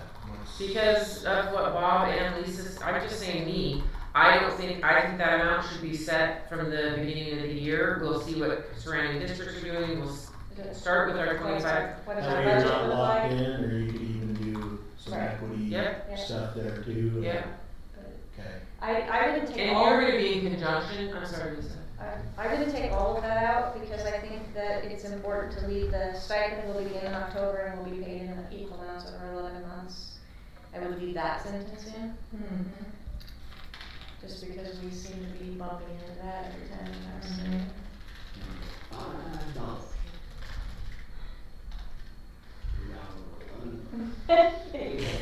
Well said. And it brought you to the next tax bracket. Because that's what it always does. Okay, so is everyone okay with this piece? It'll say in the negotiated agreement, and this is going under F, Lisa? Yeah. So we'll go under F. Can you strike that first where it says hard to fill positions? Yeah, strike We that. don't need that. So it would be F, hard to fill positions will be defined as positions which are frequently vacated and or consistently draw a low number of qualified applicants. Each spring, based on one or more of the following criteria, the district leadership team in conjunction with the Lakeland Education Association leadership team will determine what, if any, position will be deemed hard to fill. 1, any endorsed areas with prolonged vacancies during the current school year. 2, any endorsed area in which alternate authorizations for newly hired staff are requested 2 consecutive years. 3, any hard to fill positions trending throughout the state. 4, any endorsed area with a consistently high rate of turnover for a minimum of 2 years. Once identified for the upcoming school year, all certified staff who currently hold a hard to fill position will be paid a stipend for that school year, comma, as deemed appropriate by the DLT, and we can put that back, write it back out again up here, and LEA DLT. The stipend will begin in October and will be paid in equal amounts over 11 months. Is that an announcement? So let's get an initial first blush on this, just to our point. Anybody who's in favor of putting this in A, anyone who has reservations and still wants to talk more, or completely against it, we definitely need to talk more. Everyone, where are you standing on this? Okay, so we got a sideways, a down, and Brian. I don't know. Okay, so I Brian. think we're making it more complicated than we have to, but we're trying to solve it. Okay, so we have 2 sidewayses and 1 down and the rest up. Laura and Brian. Okay, Bob, let's talk it through. So what thoughts do you have about it? Yeah, I got a lot here. No, we do, we do. That's how we get to the best Solution. as we work through all of the I- concerns. In all honesty, I don't think we get the word of mile on your last statement there, the next to the last statement. Which one? The stipend for the school year being appropriate by the leadership. Okay, so do you think we should just put the amount in for every year and then Well, renegotiate either it? have to have an amount or leave it up to the board because the board has to be involved in that. So, let me go back. Do you guys, Could you do a maximum, say $0 to $2,500 or whatever? I guess I would put the 2,500 in right now, looking at, I like the term industry standard and what the others are doing. And then again, when we bring this down to the final, it's gonna have a cost to it, we put it on that ongoing budget, we have to look at the final cost to that. If we decide to adjust that to 2,000, or maybe we hear from Coastal that they're giving 5,000, and we say, okay, 3,000 in our final budget. My sideways is because I would rather have them out there. I don't like to agree on that every single year, that's icky to me, but I think the 2,500 in there right now is a good. because it comes every year, so I think it's, okay. Well, at least at least now it's not, we're not identifying just one group in the NA that's gonna get a stipend. Yeah. We haven't done that for anybody else. Bob, would that take care of your thumbs down if we set this and then it's renegotiated? Bring it up to here. Okay. Okay, so that's still a possibility to move forward. We're But gonna. Laura and you, Brian's just thinks we're making it more difficult than it needs to be. I'm good to move forward on it though. I'm here, but I'm good to move forward. I don't need But to- is there anything that would move you guys to an up position? Like, is there anything we could talk about more to make the 3 sideways into an up? That puts me higher, having a set amount. Okay. That does for me, because I think it's. Okay. Claude? I'm gonna go ahead and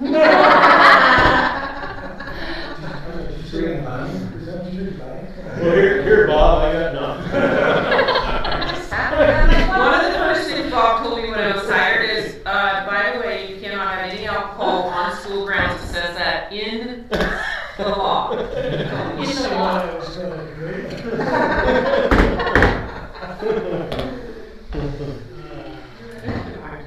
I just think that we've been talking about students with disabilities, so I think let's just cut to the chase and say that to address that need right now at this point in time, by law, the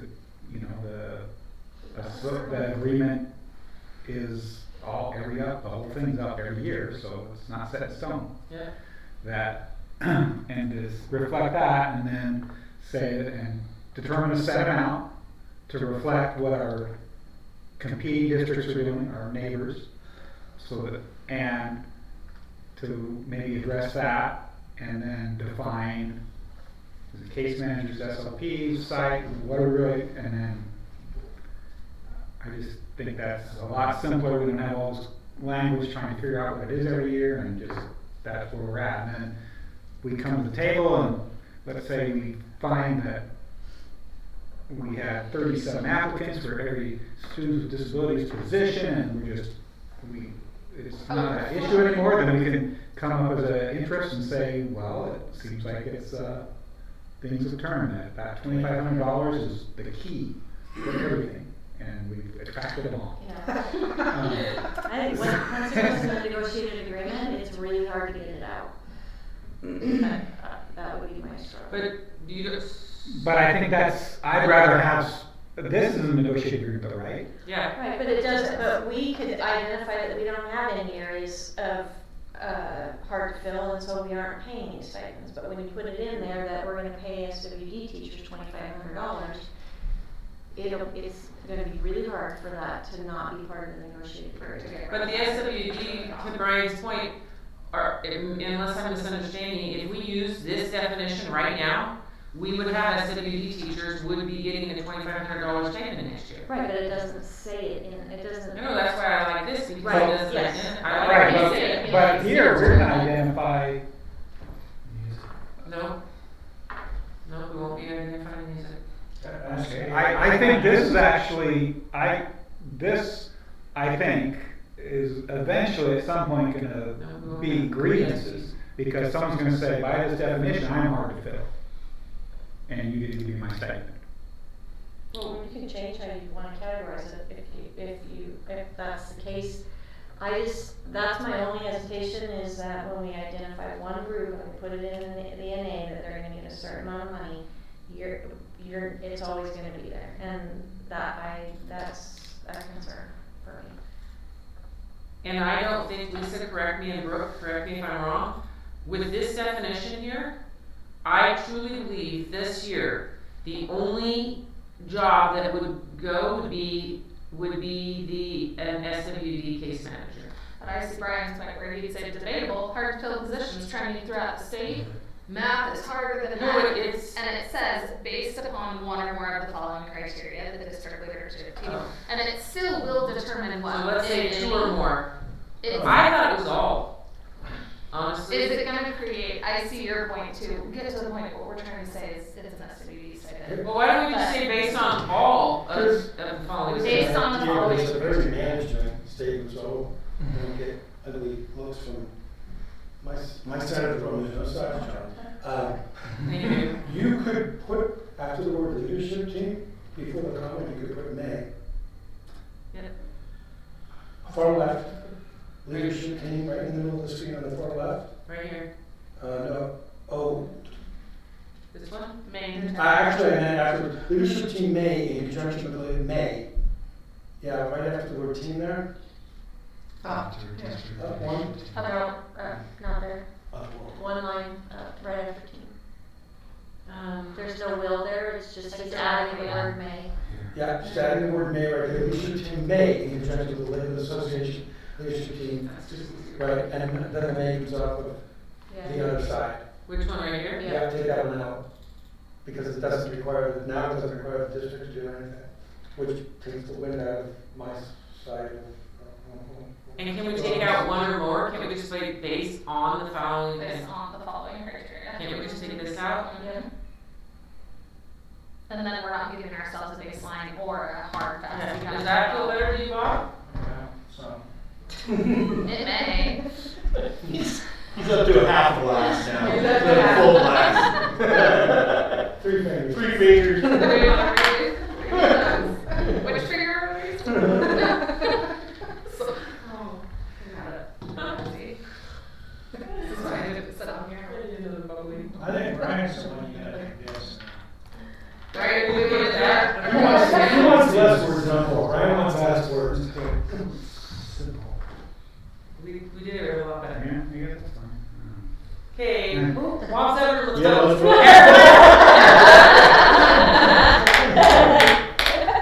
So we just make it like a lot more vague. Yes. May always is that's a thing. But you're also protecting yourself. The state legislature does say, Yeah. if someone then actually says my position's hard to fill, and here's my grievance, Yeah. you say no, that's right there. And we could end up in a situation where we have more than one article Exactly. position. A couple of years ago, math would have been on the list, but not this year. Right. And in the future, something else may be on it, but right now, SWD is the only thing that would be on this one. Right.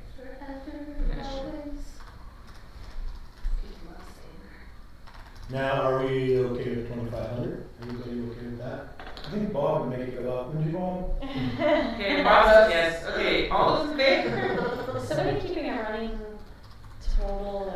We'll add that to our running total cost. We put that on the Who's bottom doing of the that minutes. this year? What is the running total? Remember you were I doing linked it. in a little spreadsheet to our Where is it? agenda. In your budget Yeah. spreadsheet. So I have not added that. Okay, so somebody give her the good. So how many SWD teachers? So we need to said take off this 27. one. We said That was not 27. true, right? Because that included SLPs, right? And it was 67.5. Oh, on view only. So can you I'll make, change it, yeah, and then can you put Jason and Lisa? Hard to fill stipends and put And Brian. 67.5.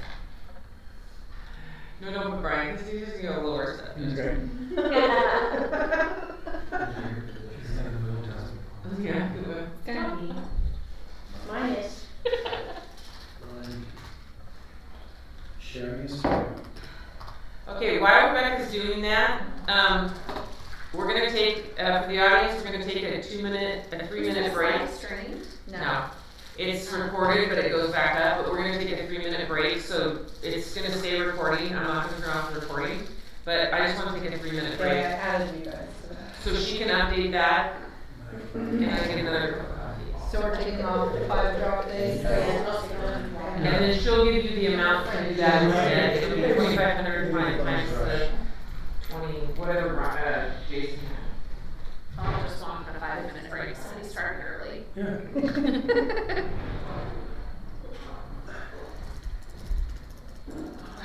Good thing we got last week done now.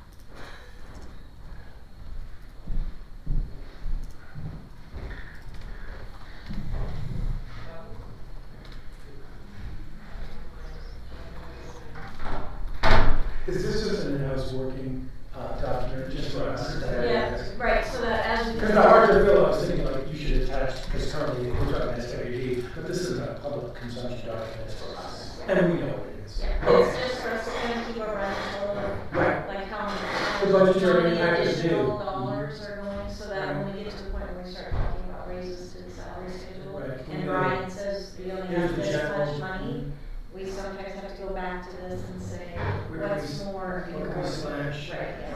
Well, maybe we're this small district and we can't afford $2,500, maybe we can come close and we can get them all two, and we grab 500 out of each one, that kind of stuff. We Right. play Or with. we provide them, like 2 days per quarter where we get a guest teacher for them and they do some of their IEP meetings during the day and so that's it. Gotcha. There are other ways to. Sure. do things.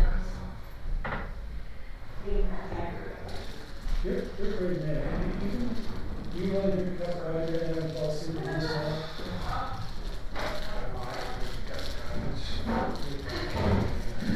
I love coffee and I can stop. Noon, 1 o'clock, oh yeah. No, I can drink it this late. I can't do it. Yeah. I used to be able to drink it just going to bed. Yeah. Well, when I was young, I would work in, working in restaurants, etc. I drink a cup of coffee at break or during a shift at 7 o'clock in the evening. And anything about it, I don't know, somewhere in the middle of life it turned it. Now anything, even like 1, 2 o'clock in the afternoon, I think I get later. I just can't fall asleep. Well, you counteract it with enough alcohol. Well, yeah, let's do that. What I can do, but you get this nasty waiter, just at 6:30 in the evening, do you have the decaf? And they do that, I can make it hot. And you know that I'm making it hot, within 5 minutes and then pouring a great cup of coffee. You can't really prove it. Right, please, son, guns. So now we both know what's going on, but neither of us can say it, No, so no. it's a thing. But anyways, yeah, no, I wish, I'm jealous, because I love coffee, and I would gladly regularly drink, a cup of the dessert, cup of coffee. Yeah. It's just Come on. really wonderful. But I can't. Now, there are certain advantages and some disadvantages to age. Now, I should be aware of those. I am rapidly approaching my 30s.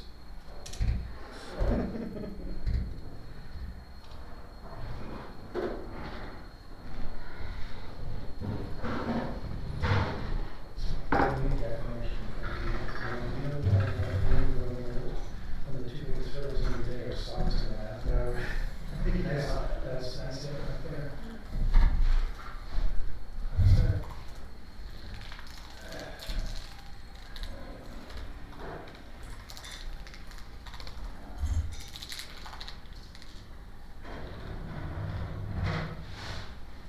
So how many topics did we get through? None. That wasn't even on the list of what we needed to get through. That was. Is there an extra start if you go into July? Hey, we have to have this wrapped up by the first week of May for contracts.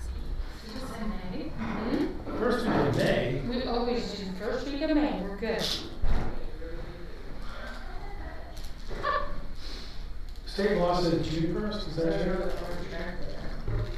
We gotta be able to issue contract, we have to be able to build contracts, you know? Well, that's that. That's like an afternoon project or something. Okay. We can just copy this year's and send it out to you, and it's actually pretty fast. Wait, you just need the money blank and we'll fill it It's a in. great brainstorm, we're not gonna go there yet.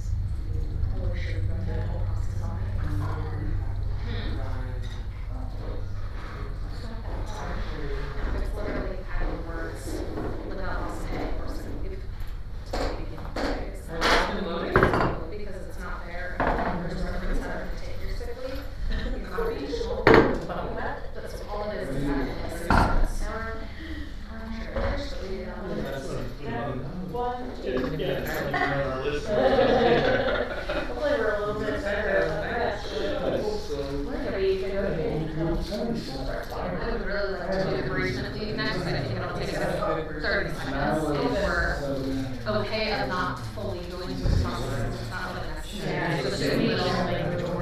and it's literally, Yeah.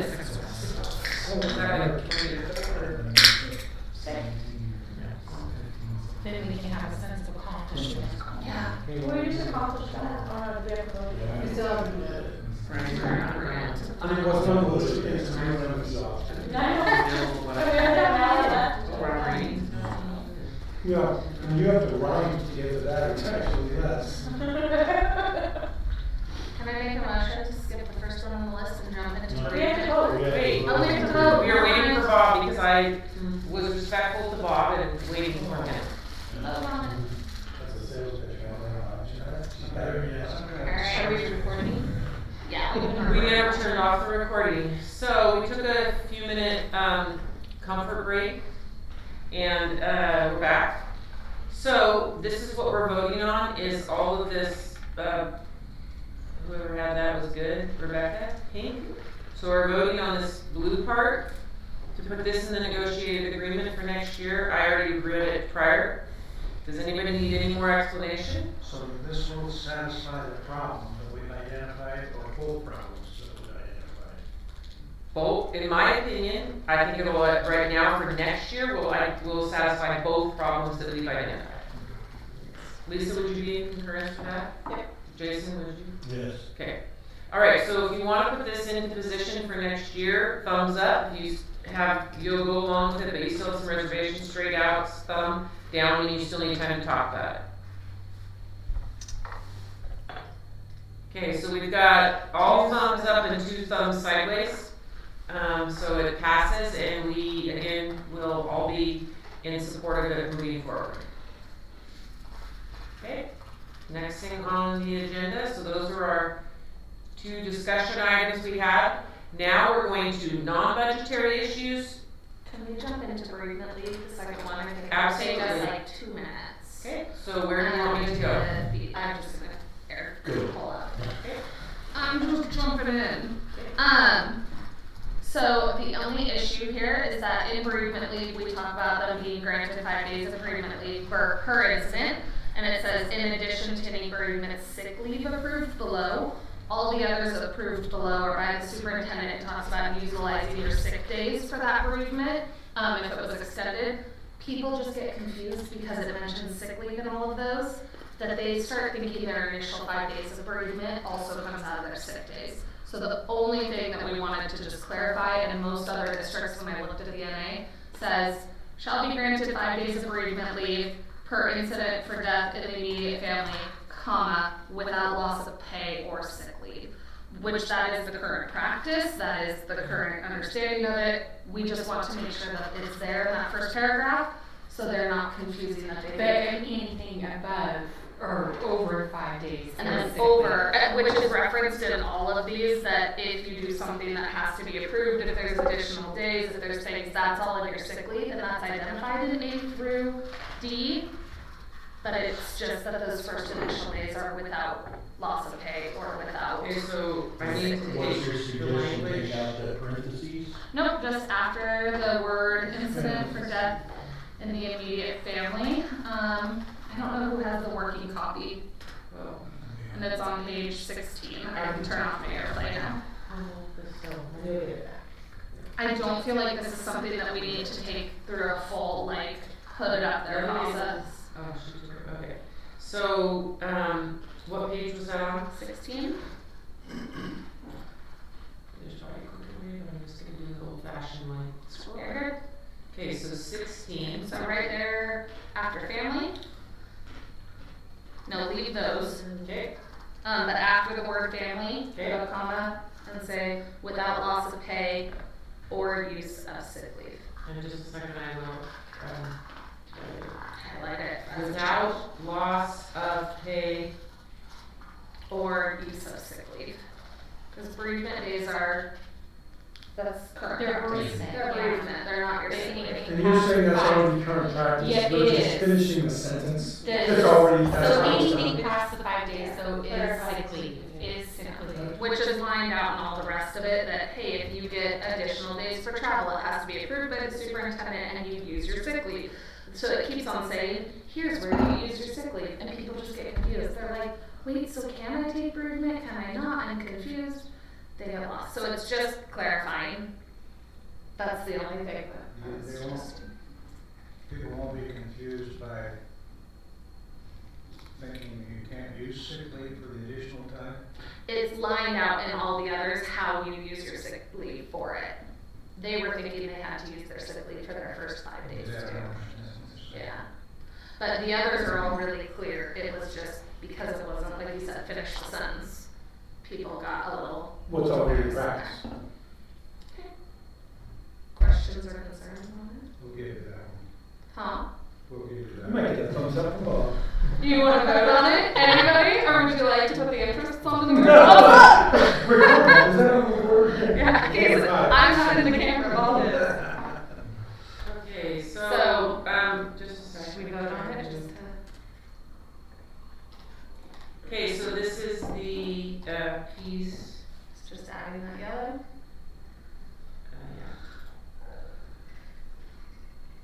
Okay, so everyone who's in favor of adding this yellow to it, thumbs up. All right, that's unanimous. I told you under 2 minutes. Look how we can be good. So clear understanding before and after. Does anybody have anything else they want to do? Middle school sports, extracurricular, calculations, classes? If you do that extracurricular one, it's just, more, it's more user friendly that way by labeling the rows years of experience. And so there's really no change there at all, it's just a Okay, matter so of. what page is it on in here? Down the bottom, right? It's on page 9. Yeah, it's up with extracurricular, right?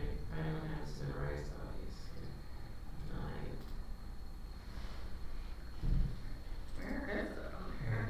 So this right here, This column needs to exist, not last year's.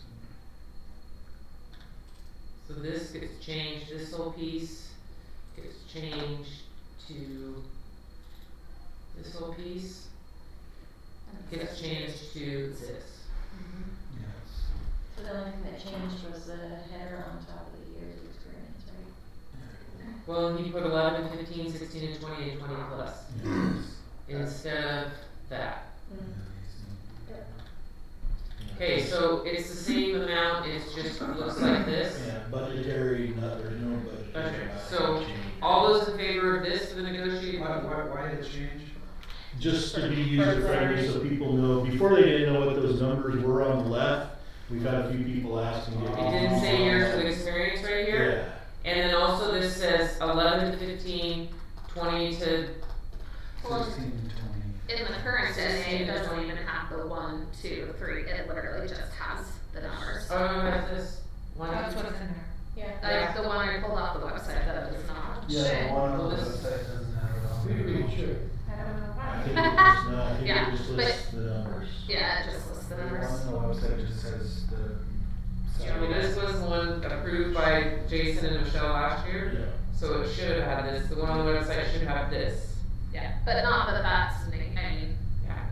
So Bob, it says years of experience, and then these columns, and just saying, instead of saying that, says 11, 15, 16, and 20, All and. the amounts stay the same. Yeah. Yes. We do have to. okay. We're all ready to So vote. all those in favor say up. Okay, that's unanimous. That's 2 items. Woo! Okay, so this, we need to make sure that's done. And that's done. Okay. 3 items so far. Alright, so let's go to clear understanding before and after. This is not prep time. So I'll move to the prep time. Prep time. We started on this and then said, whoa. Well, I think it's. Might be contract hours. Definition of your I don't think we need to put any more. I don't either. I think the language is fine, and I think. Start and end times. this is important, and Lisa and I are going to advocate for the principals, the admin team, because this is what they wanted. Start and end times. The length of a typical workday is 7.5 hours as referenced in Board Policy 5210. The length of the given workday may be shortened by the building principal, provided, however, that such shortening does not violate any state rules, regulations, or laws of the state of Idaho regarding the length of the instructional day. All certified staff will receive consecutive 30-minute duty-free lunch. Certified staff may voluntarily utilize this time for student contact. So, the admin team would like something in saying the time before and after school are not considered prep time. They can have IEP meetings, they can have staff meetings, they can ask for IPLP meetings. So understanding right now, if you scroll down to prep time, there's, keep going to read this. Prep time is identified as one prep time period per day of at least 35 minutes uninterrupted, or one class period taught. I guess I'm trying to understand, are they finding anything in the NA currently that stops them from doing that? What they're hearing from the teachers is, this is my prep time, and the teachers are pushing back and saying, I'm not going to that meeting because it's my prep time. Teachers aren't liking all the staff meetings. Teachers aren't But liking not that. understanding that that's part of your duty. Now, with all that said,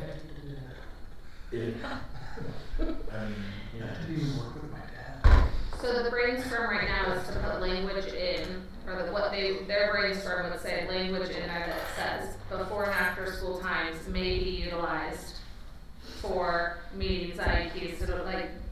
Do we actually need that though, or can we just put in the district communication that upon review of the negotiated agreement, it clearly states. I'm not putting it in the district communication. I think, to their point, all the admin team can copy this. They can put it up. Just put it out in their staff. And they can put this for next year. This isn't even an issue for right now.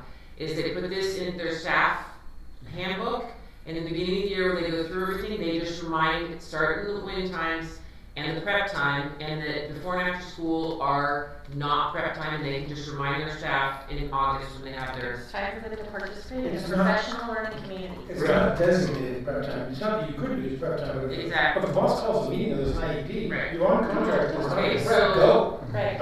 Okay. And see, and I hear the other side of the coin, that if I hear that, maybe one building, they're meeting every single day, every day for an hour and a half. That's an equity issue. You know, then that, to me, that becomes me visiting with that principal or the district leadership team, and we try to figure that out as to, could some of that be an email, what can we do to help these those?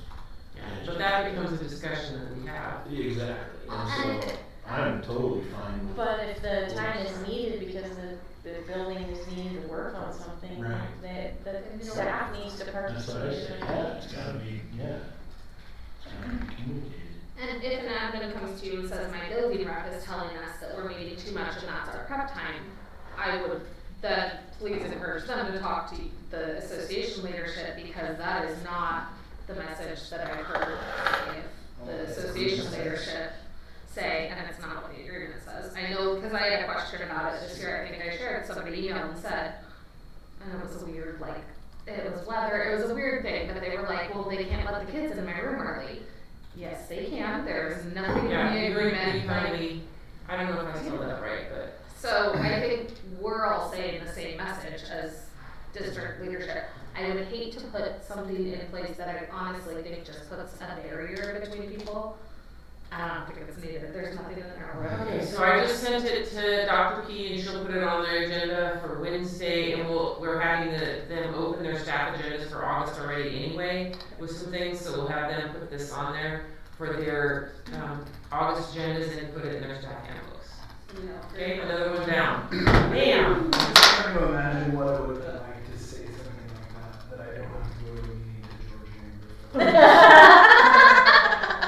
Whom I love. She raised me as a teacher. I'm just saying. How do you think that would go? Might as well as you said to Bob Jones when he was superintendent. I don't think you'd be sitting in those tables. I can see the look. I know, yes. I can see the look. That's right, there was Bob. Okay, there we go. We got another one down, people. So, class sizes at elementary, look at lowering the caps, no combos if the numbers are in a bubble. Class sizes at middle school, there should be some additional. Okay, so who brought this? I don't have any idea who brought this, and let's talk about This it. was an LEA issue that Okay. many of our people just brought up. They wanted to look at lowering the cap numbers. I don't know that that's even an IDB issue at this point. I know. Can I ask just a clarifying question? When you say lowering the caps, is that like when we say this, The overage, this is? the overage numbers. That's what I'm trying to remember. Something that's 14. That's a big budget item. Yeah. It's not me, that's what came up in all the buildings, I'm honoring that. You're good, you're That's right. telling me president. Yeah. Okay, so what he's referring to, 14, where am I here? No. Right there, Right. size F. And why are these in? That's a movement. That's, we need to move those, that's what I was bringing up earlier, they're not in the right spot. It's F, Becky, and all of that, there you There you go. So they're saying drop the 23, 26, 28, and 30. And Lisa told us this is the numbers used for what? Those are the merit numbers, going back to elementary school merit numbers back in the olden days when Bob was the superintendent. Back in the good old days, Bob. To be a, Standards are standards. right, to be a school of merit, we had to show that we had a 23 to 1 ratio for kindergarten, first grade. These are the merit numbers. I think what I'm hearing from the buildings is that I think when they start the year with these numbers, it always creates anxiety because they know those numbers are gonna go up. And so I think they were thinking if you lower them knowing, because it seems like every year you're gonna get more students throughout the year. That's what I'm hearing. And so, but then that's why we created the overage stipends. Right, and then there does come a point where when you just have too many kids, like we had too many kids in third grade at Spirit Lake this year, we did our best to send them elsewhere.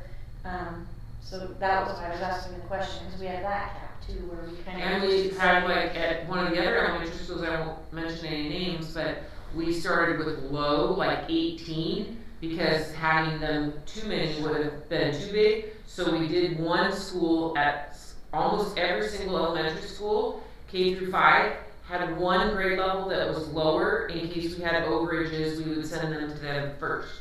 So we've been really cognizant. I can't speak to what will happen in the future, but I know we've been super cognizant of that in the last couple of years, for sure, especially since the COVID. Yeah. I would be opposed to reducing those numbers right there, because 23 to 1 in a kindergarten first grade classroom are fine. I had 26 in the first grade classroom. I know we try not to go that high, but that's where that other cap comes in. I guess that's the. Does anybody feel like we need to address that cap sizes at the elementary school? Tommy, you're from the elementary school. Are you okay if we keep these and they get paid over, or do you feel like we need to? And then part of that, under that same heading, not this, but in the issue department was, no combos, and so. If they're at a bubble level, so does that mean they're already? Yeah, so like in the 5th and 6th grade, you're gonna be, or any number, you're gonna be over those numbers to start. I guess, I think what people don't understand is we don't get extra money for extra teachers. And so I think every one of us would rather just have lower class sizes and have 15 to 20 in the classroom. Well, the other issue we're running into is we don't have any more classrooms. There's nowhere to put them. And I actually think even those two, though it's not discussing that space piece, I think those are the statements that come out from some of the angst and anxiety that teachers have going, what is our plan as we grow? Like, we're all watching it grow, and teachers just saying, we're so scared we're growing, and then I think more, and not that I think it's a negotiated thing, I don't think we can look at either of those are necessarily a feasible thing right now. They're just going, what's our plan? What's gonna happen? Because we all know the kids keep showing up, and they're just going, where do we go? And so I think some of those are a little bit of like, well, these are things we can control, right? Like, hey, we have to protect ourselves in this growth because they don't see a path right now. And so that's where I think those are coming from more than anything. I think that even our teachers realize we can't lower those caps. There's nowhere to put the kids. We don't have classes to put the kids in. I think it's really important that we all communicate with staff that we've been here before.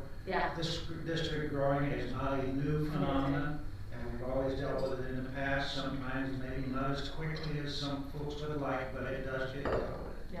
And we'll do it in the future. Can I ask a clarifying question? Or like try to put it in a scenario so my brain will understand it. Does this mean like, say you have 2 big 5th grade classes and 1 small 4th grade class or 2 small 4th? You make a 4th, 5th combo, and that number is like, say, 27 kids in the combo? Is that what they're talking about? They don't want the combo to be created as a bubble class itself? They don't want the combo period. They just don't want They the would combo. rather just, instead of doing the combo, hire another teacher. And you just can't do that. I mean. Okay, I was just trying to make sure that. So they're saying, if you're looking at this, if you already have, you're just talking about 4th, 5th? Yeah. If you already have 2 5th grade that are 28, 29, and you already have 2 4th grade that are 26, 27, 28, they don't want to create a combo. But any combo, it takes a long time for us to agree to a combo because almost every teacher would rather teach over and get their overage than to have to create a combo. Plus, that's the double revenue potential, right? Right. Because it's different curriculum for 5th and 6th grade math. Yeah. Right, so. But right, this isn't a huge problem because right now don't we only have 2 combos in the entire district right now? I think we only have 2 combo classes. Do we even have those anymore? Yeah. We have one at Apple that went away. And we have one at Broadway. So the one at Apple went away. Yeah, but I thought we had one, no, we got rid of one at John Brown, so I think we only have 1 combo class. Is there any at Quinn? No? I don't think so. Uh, There was last year, Jen- but not this year. Is Jen doing a combo class this year? No, we No, I don't. don't believe so. I think we only have 1 combo class this year, so this isn't a huge, to your point, Bill Ryder, it's not a, I think this is just a Big issue. communication piece, mainly on my end. I probably need to do a better job on getting the information out there as to why we can't. And once again, I think we're all in agreement that not having combination classrooms is the ideal. yeah. And we all want to be there if we can get there. Sometimes it just doesn't work well to do that, so you have to make that step. But, and when that's done, it's usually done very carefully, trying to figure out which students, will fit in each of those grade levels in a single classroom and work best not only for the kids but for the teacher. All that stuff comes into consideration. It's important people understand that, I think. Yeah. And the other piece I just want to say out loud to add on to what Bob said is also once people have registered in a building and that's their neighborhood, their small neighborhood school, which is what we passed the levy based on, that's one of the best things about this district. If you say, oh, we could get rid of this combo if we move these 6 kids to the other school where there's room, parents do not want to do that because that's their small neighborhood school. So that becomes another layer on top of what Bob just said that we have to think about as well. Because they may have siblings in the same. Exactly. school. Exactly. Not great living in bone time, that's for sure. Right. So there's just a lot of pieces to the puzzle for combos, but we definitely have tried to avoid it. And I think if Lisa and I are correct, I think we only have 1 combo right now in our district. And it will continue unless the enrollment changes. It will continue. That 1 combo would continue next year. And you guys have always been very good about sharing that information with me and making sure that it's all out, open and transparent, so I appreciate that. The 3rd bullet there was, it's kind of a different animal with PE. So I'm always solution oriented, so I always say, don't give me an issue unless you have a solution. And so these people, the middle school got together and they said, try to come up with a number, an overage number, you know, what should a max class have? And then if they do go over that, can they be compensated? If they can have, because like right now, so it's an issue. So you're saying at the secondary level, let me just make sure I'm clarifying. At the secondary level, which could be middle, this would have to go for all secondary, it can't just be at the middle, but, so at secondary level, if there was a class, any class was over 50 with one teacher, they would get a overage stipend, is that what this says? I believe so, yes. I think that was just an example. I think they're just saying currently they have some huge classes that are, I don't think they were saying put an overage number at 50. I mean, if we put Okay, an so overage do number at we, 50, are you guys feeling like we need to address because I can tell you at the secondary level, we have examples at Timberlake High School and at Lakeland High School for the last 5 years. Again, this year it happened. If they get over in a class that is a academic core class that requires a lot of grading from the teachers and individual help, i.e. we've done math, we've done comparative world problems, thank you, and we've done some US history, and we've done some science. Any core class that requires the teacher to give attention and do homework, the amount of grading and homework, we have addressed that at the district level. They say this is what our number, and we have split it and paid either hired, in some cases hired a half-time teacher if there was enough, or we've paid them to teach on their prep about every year for the last 4 years. But we have not done PE because it doesn't have homework to grade at night and a lot of individual, paper assessment gradings to do. But we certainly can discuss it if you feel that this is important to brainstorm the common interest. I think the issue that I'm hearing from most of them is more safety than anything else. They're having a hard time with large numbers. It's a safety issue and a management type with all those kids for the most part. Pat Van Tox was not here saying he had 72 in his high school, Lake City High School PE class that he was perfectly fine with. But so I guess my question is, how is the overage stipend going to fix a safety issue? When hiring well, it's actually then it comes down to facilities. So when you're talking Lakeland Middle School, if they had a second gym, this would not be an issue. But they've got 2 teachers teaching at the same time in the gym with 2 different classes. At Lakeland High School and Timberlake High School, they have 2 gyms, so they aren't having the same issues. Timberlake Mill's having a similar. There's a lot of bodies. And the problem came when we did move to 6th grade because it added so many more students.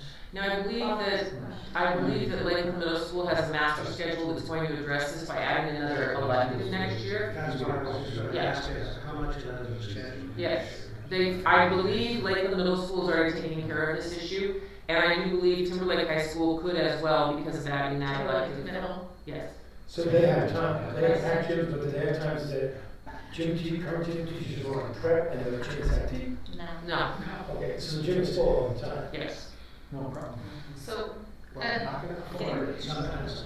yes. Well, Lakeland Middle School is so full that they're actually using for first period, they're at John Brown in their gym because we have so many another section beyond the room itself. The way the master schedule is written this year. we added a full sixth grade, but at the time, we have not added any current staffing support into the PE department. But what I'm hearing is that next year we're adding staffing to help with PE health electives, so that would be part of that department. It won't be a semester, it's gonna be a quarter instead of, so we're adding support units in staffing and in scheduling supports that would address that we will not have those. I can only speak to Lakeland Middle School, yeah. I don't know about Timberlake Middle Schools yet, because he's still in the middle of developing it. So that's a function of the master schedule. So again, yeah, in my opinion, so I mean, this really isn't an IBB item, it's more of a scheduling item and a safety. Yeah. maybe a legitimate concern that Yeah. administratively we need to take a hard look and see what's going on, how we can fix that. I think it sounds like there's some plans in place, but if it came down to it, and the next year, the school year started, and the teacher said, I'm having these same issues, then that's an even further conversation of, okay, our solutions didn't work, and we need to make a quicker adjustment and fix here. I mean, We're still limited by facilities. they're using, I mean, like you said, we're using our ground, we also have a weights room that's being utilized as well. That isn't utilized as much as it could be, that wasn't ever mine. Okay, so Rebecca, I put down avenues, this to be for the notes. Okay, middle school sports, and just for a matter of time, we have 22 minutes left, so. So this is kind of not a touchy area, gray area, so to speak, because this is on our current levy right now. Yep. That we have, that we will not cut in middle school sports. I would propose that if that levy goes away and we don't improve our facilities or add facilities, that we revisit going back to a cut policy in middle school sports. Well, we have to rerun the levy in March. Yeah, so I would say that if it doesn't pass, Well, Well, if it it doesn't pass, we yeah, have to figure it out. yeah, we're a whole different ballgame if it doesn't. But you're So saying, I would suggest that whoever the next superintendent is, and I can put this in my transition plan, that they not include a no-cut policy unless they include staffing or facilities. or facilities with that. Because right now, we're utilizing all of our local schools trying to get everything being run, and they just can't do it.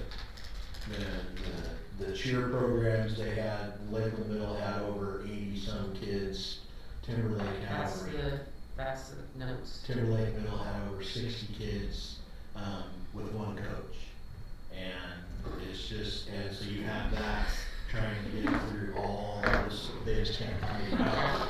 John, you know what's that? So, Dr. Meyer's team is very good at, well, let's hire another coach. Well, can't get anybody to apply. And so now it becomes a facilities issue, a safety issue. and now we promised something. But we promised something that we really can't. Yeah. You know, so we did it, and they tried to get through it, but it was just.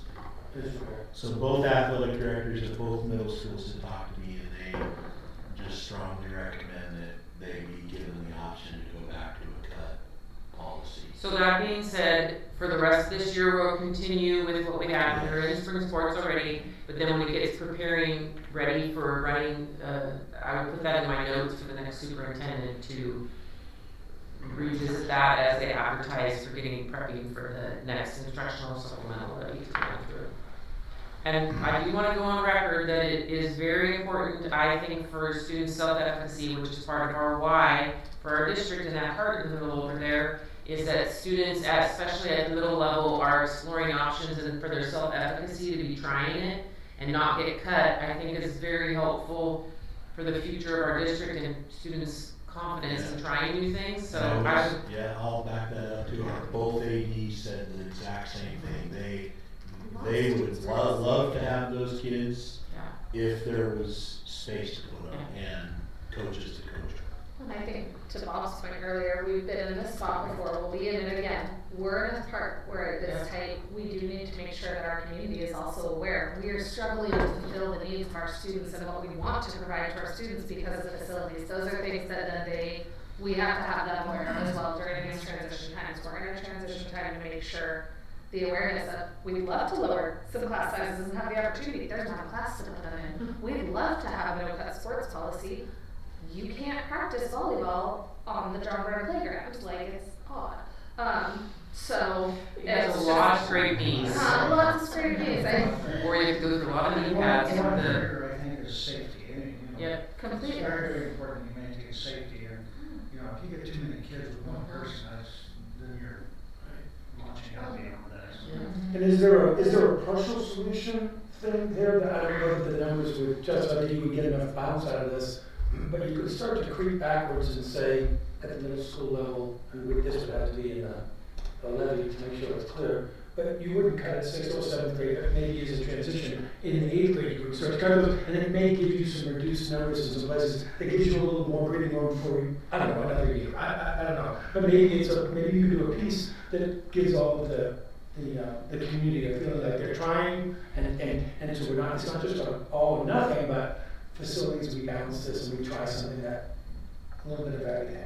Well, part of that conversation, I think, has to include just the simple fact of what we've already done. You know, we moved 6th grade up to middle school. So just by nature of, that's like a third more students coming in there. And we can extract it. It's not a third more gymnasium. Exactly the first point, yes. It's not a third more track, it's not a third more wrestling one, it's just. And Brian Wallace's point, all of our elementaries have either carpet or the, what do you call the kind of twin legs, and it's not appropriate for these kind of practices. Tire store. That's what the kids always say on it. And twin legs. Smells like a tire store. Isn't that rubber floor? Yes. Okay. Hey, we did it. We got through Okay, all our non-budget. so we got through everyone. Round of applause for ourselves. I didn't think we were gonna get there. Spent an hour and a half on the first item. Good job, people. So let's look at this and talk to Brian about next steps. Insurance, Beth, have you guys had your insurance meeting yet? No, the rates were supposed to be out today, but I haven't seen it.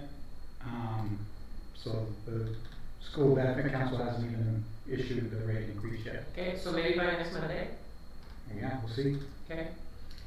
Change the daily stipend for working through lunch. We could discuss that because I don't really know what that is yet. Leadership dollars, building stipends. This is going to be a discussion because the governor took away the leadership stipends, which were about what, 300,000? Just under. Just under, Yeah, about almost 300,000 for our district, and we have been utilizing those to the full fruition. So that's going to be a discussion on how that is going to look. Extra duty pay. We've got up coverage / guest teacher pay for teachers giving up prep to cover. That's an easy one to fix because we just need the language to be 1/6 of the total. Okay. So let's do that one real quick if people have, and then salary benefits obviously is the big daddy. So what page is that on? Is everyone okay if we go to the Lisa's one that she just said?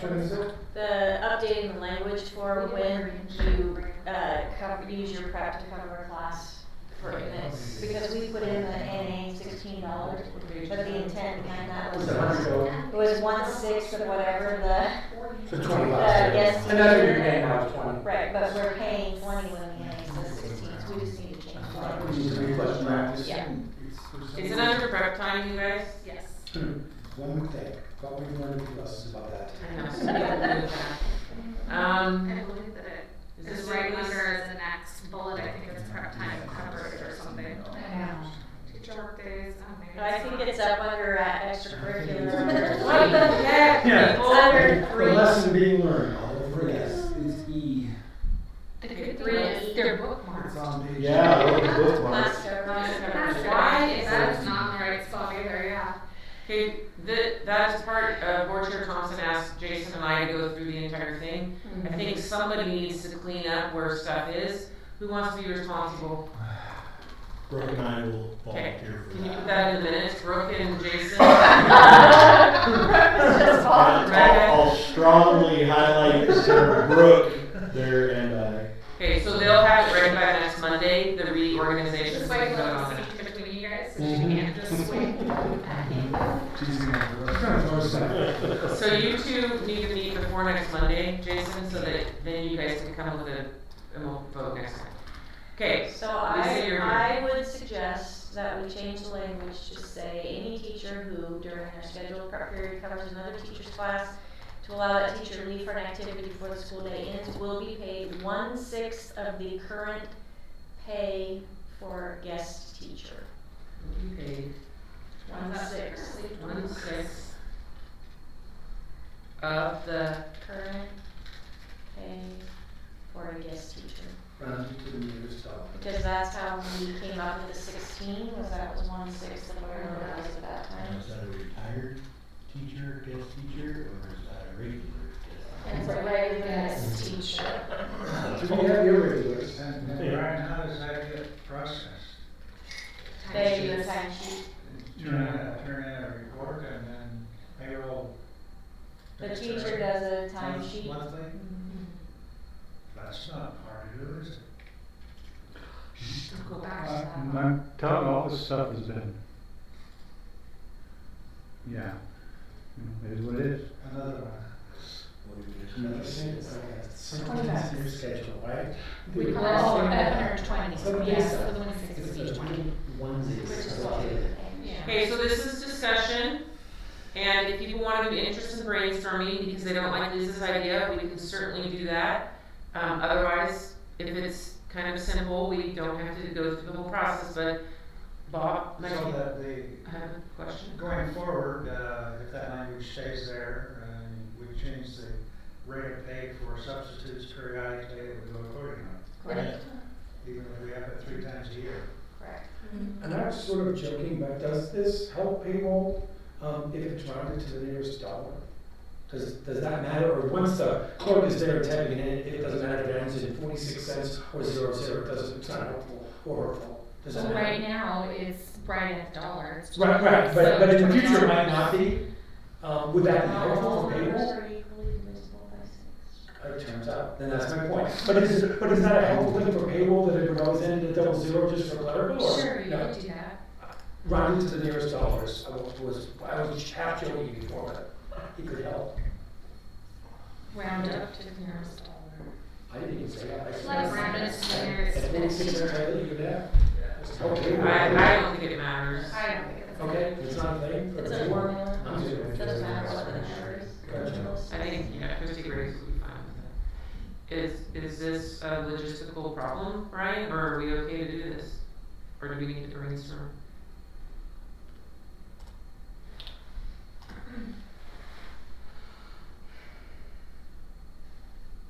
It's something we're already doing, it just changes the dollar amount. Yeah. Yes. Right now, it doesn't even change the dollar amount, right? I mean, it changes, you don't have to write it, but we are paying 1/6 of, we are paying the 1/6, right, it's $20. Yeah. Well, no, Yeah. I think, yeah, what's the daily rate of the It's guest $20. teacher has changed. Right. So It's $20 instead of 16. Right. Yeah, no, that's not a big deal. I think that I would prefer to just put a flat rate in there, because what if we change the sub rate halfway through the year? Well, so what the reason that I suggested this, Brian, is because we did change the guest teacher rate, and we've been paying, because when we came up with $16, it was based on 1/6 of the guest teacher rate. And because that was the formula to get to the 16, we've been paying $20 this year, in the negotiated agreement says 16 because the guest teacher rate went up. Because those are So this gives us that flexibility that if it does change, then. So that's fine. Do you make it flat, or do you make it formula based? Yeah, I think Lisa's point is well taken. It's a couple of dollars either way. Yeah. The compromise is trying to do. Yeah, as long as you don't change the guest teacher rate, it's fine. It'll stay 20. Okay, if everyone's in favor of that, you're in favor? Or, What it says, or? yeah, the new thing. Okay, unanimous. So then that goes into the Billy's doc. Let me put this in the copy. Since that wasn't, I'll just clarify on that change, the day of the stipend for working through lunch, we wouldn't take that off or not? Yeah, I honestly don't know Where that came from. Okay, what does that change to a daily stipend for working through lunch? What is that? Who put that on there? I don't think any of us brought, that's what we're all sitting here going, where did that come from? Lisa, did that come from us? Does that come from the admin? But here's my thing, I is, don't what. remember. Right now, the NA says everybody gets a duty free. A lot of the principals are doing extra things, like if you agree to, Oh, you do you duty once get another personal day. from their building budgets. So it's not an issue from the association? Not that I have. Or Okay, if Lisa, I somebody think says we're going like- to take it off, aren't we? Okay. There's a ghost in the room. Just goes in the room. That was an easy one. Yeah. Everybody wanna vote? Hopefully if somebody's. Okay, so we have 10 minutes. No.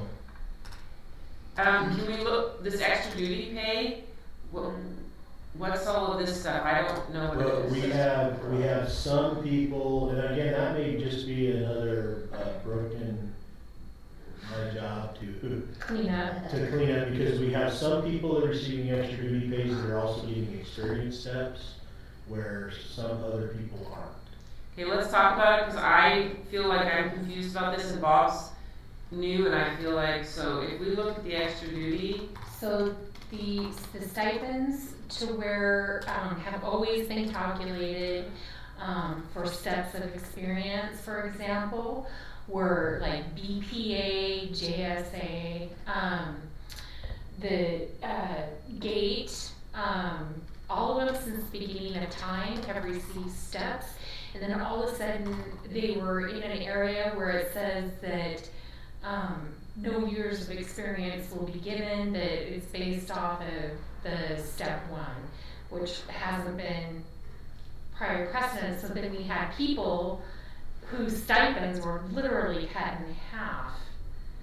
So Jason and I are like, what the heck? And then that's where we came back to you guys, and we went ahead to go ahead and pay them based off of the years of experience, but with the understanding we would clean up the MA. It's all under the extra duty. where Extra pay for extra It's duty. right at the top. Yeah, so keep scrolling down. I'm sitting next to you next time. Yeah, keep scrolling down. This is the one that says, these positions will be paid a percentage of the without option of steps. Yeah. That's it. And not all of them have just been that way. So if you scroll down to the table, these are the ones. So do you see, Bob, what he's talking about, this right here? Yeah, I don't understand it. And FCCLA was another one. I could pull up a list of, the ones that. Okay, so I want to make sure we're all on the same page. The following positions are predetermined extra duty assignments and do not need to be resubmitted. These positions will be paid the percentage of the extracurricular scale without the option of steps for years of experience. So we pay on the first step. Mm-hmm. But that was not previous practice. They And were it previously stays- getting their steps. Since the It beginning of stays time. static, they don't, there's no. Who negotiated that? I have no idea. We're working with, Bob just put up to take that sentence out so that we are getting this. So are any of these getting years of experience? Yeah, yeah. Yes, BPA is. FCCLA, Junior Statesman, Tech Skills Okay, Advisor. can let me slow down. This one's getting paid. FCCLA, Junior Statesman, they're getting paid. Yep. Okay, I'm gonna highlight the ones in yellow that are getting paid. Any others? Tech Skills. Being paid at low rate. They're getting an So extra they're years getting of the years of experience. experience just like an extracurricular, Okay, any other ones? But they're on the list not to. but they're on Right. the list not to. That's, Can you that's scroll the back thing up? up And there. that was, and it was an oversight on our fault, because we put we worked to put new The- percentages through a previous. Because And the IEP. FFA was supposed to be paid the similar way. Yeah. So You want me to that was highlight the it one. then? Yes, yes. Yeah, I should. Those two work hard. That's a lot of stuff. Okay, any other ones? No, those were it was the gate one. I'm looking at mine, cause I remember this being a couple of years ago when we went, whoa, I was getting years, and then we said, but I'm not supposed to, and so mine has been a flat. No, it hasn't. You've got experience. That's what I'm just looking at, I'm like, Any other ones on this one, Brooke? You have to scroll back up to middle No, I'm school currently and getting year eights. one there too. I'll go back and look because I'm pretty sure that. But I don't like it, Oh, yeah. Any of these other ones, Brooke? No. I don't believe so, Becky. So we need to decide, there has to be some consistency. Because this says this in the negotiated agreement, but then she's been adding years of experience. Well, I would Which means ask. that she's doing this thing where she goes down a step. When you take out the second half of letter clause, then does that put it back where it was? Or, Without the option of steps or years of experience? you're saying you do not. but some of them should be still prom advisor, we're not gonna get steps of experience So for. can you move the ones you highlighted up into the extracurricular? That's what we wanna do. I think that's our proposal is to. Okay, let's quickly do the interest, Lisa. at least we'll get started and people can think about brainstorms. So the common, what Lisa's talking about is the ones that the HR has been paying: FFA, BPA, FCCLA, which is Family Consumer Science, Junior Statement, Tech Skills. Oh, Honor Society was too. I'm sorry, I didn't see Honor that. Society. Do we have, who does that? Frank Vieira and Kim, And GATE. So out of all of those have been paid an extra year of experience. So what their proposal is to move these into the ones up here that get to move down and get a year of experience into these pieces. And all the others on that list that just Stay. step one. Yeah, we'll stay at step one. Can I So just let me study that a little bit. So what is the why behind that? Why do some move down and why do some not? That's my question. So, But thanks for asking. and I'll totally throw myself under a bus here because I'm in one of those positions, and when I'm looking at that, so like I had said, it was a discussion previous years because last year I got steps experience and we said, wait a sec, we weren't supposed to. So we said, okay, I'm currently on step one. This year I'm only getting step one, and I pulled up those last three. My GATE stipend in there, and this is from my own stance on things, GATE comes with state reporting, IC data, testing and identification that's above and beyond what a classroom teacher has to do. So that's where that stipend is. To me, that's the same expectation and job expectation, running an event, Idaho, those things. I don't think that goes with a year's experience in coaching, so I would not put mine on one to get a year's experience, and that's taking, me, I'm like, please do. But if I'm looking at it as a position, I don't think that the expectation is a flat expectation. Coaching and those things are a positive in years experience because you're bringing that expertise to the position, you're keeping the retention, all of that. So, We're talking about FFA, BPA, FCCLA, Junior Statesman, Tech Skills, and Honor Society. So like Honor Society Advisor, I don't think that should be a jumping up year after year. But the other advisors above with the student because groups. they are doing competitions and coaching and different things. When there's like a that. competition base, I see that there's a use to say, we value your year's experience because you're bringing success to a program. When What's it's, the difference between that and quiz team? and that's my thing, I think a quiz team, like that's where. We don't have a quiz team advisor right now. I know. That's the So- difference then. Yeah. But I do think those things that are competition based, I would move into get years of experience. Things that are not competition based to me are based upon there's job duties above and beyond your regular setting that are prescribed and that are consistent. If somebody else took over GATE tomorrow. It's not easier or harder next year. No, I It's would just tell the them, you have to do state reports. That's not something that a classroom teacher has to do. You have to do 70 full cognitive testing for students on top of your teaching thing. That's gonna stay the same no matter what. So then the other thing that I would recommend, is there something in there for like Tiger TV and Hawk TV? Because before we just put them under the newspaper, but those, they do compete. They're And not in here. They go to the end. yeah, because they've always been under the newspaper thing, and they should be probably their own separate thing. Are they above? So they're already in ones. They're already in progress. this. But They're already here. Those are. You can just do newspaper / Tiger TV. That's not the same. It's not a newspaper, they don't compete, where you have These the are already here. Hawk TV, and that's why I'm saying those should probably be separated out, Hawk TV and Tiger TV, because they compete like in the Emmy Awards and things like Yeah, that. but so the newspaper is on a steps thing? Yes. Cause it's in that. So It's not, I you're said- saying it doesn't match. I suggest that Brooke and Jason go through those and figure out what makes the most sense and bring it back to us and we can talk. I agree. Who's actually getting it? Yeah. Because if it's competition, if that's what makes the change. I'm consistency and equity. Yes. Yeah. The Italian principles. That's what I'm all about. Of course. I have one that I know fits here, but maybe not in this moment, but I'm new to the team, so I don't know how this works, but I'm pretty confident it's true at Timberlake High School as well, and that is that our ASB leaders went to a full year course, and they're now doing extra things above and beyond the contract hours all year long, whereas they used to do it just for a semester.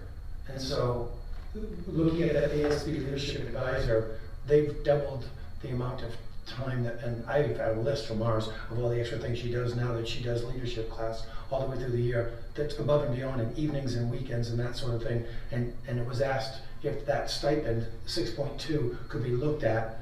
And is this that moment to talk about that? I have no idea.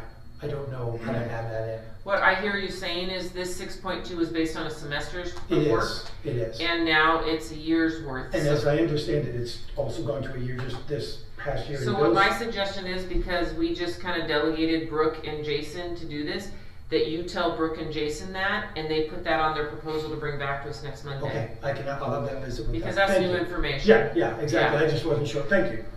Is there, and I know, just again with current precedents and that there's some messiness in there, like in this because of the ups and downs of what we've done.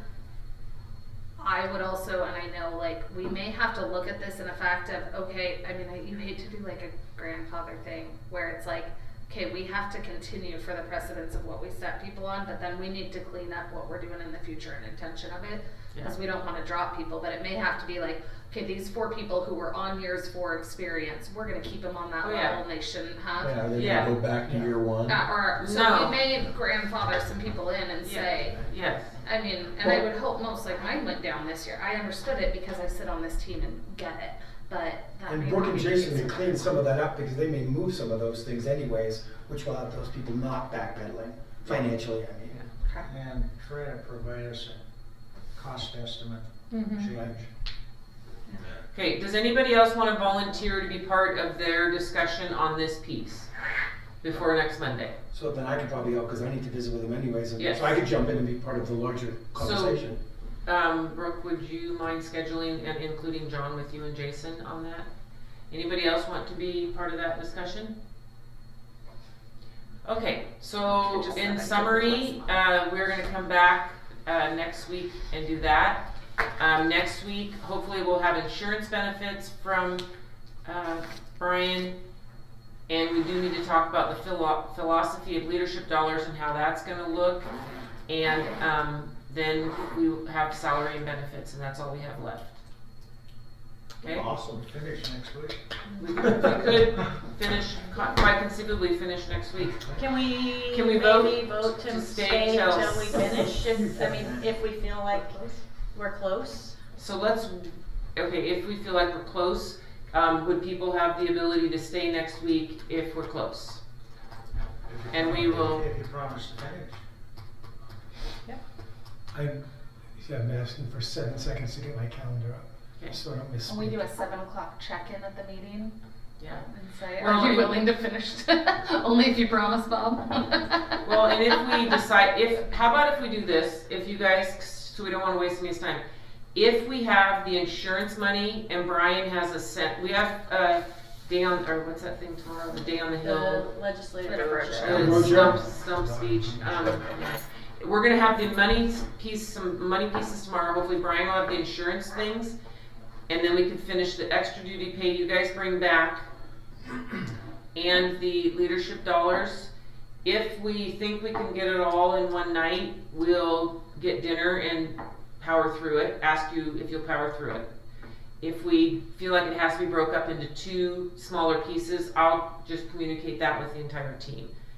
After we have after tomorrow, we'll know a little bit more. Everyone good with that? Okay, good. Thank you. Okay. Thank you, everyone. We could legitimately get this done before April 1st if we get done. That's crazy talk. Oh, I gotta turn off the recording. Everyone watch me to make sure I do it right. Red dot still Thank you, everyone. So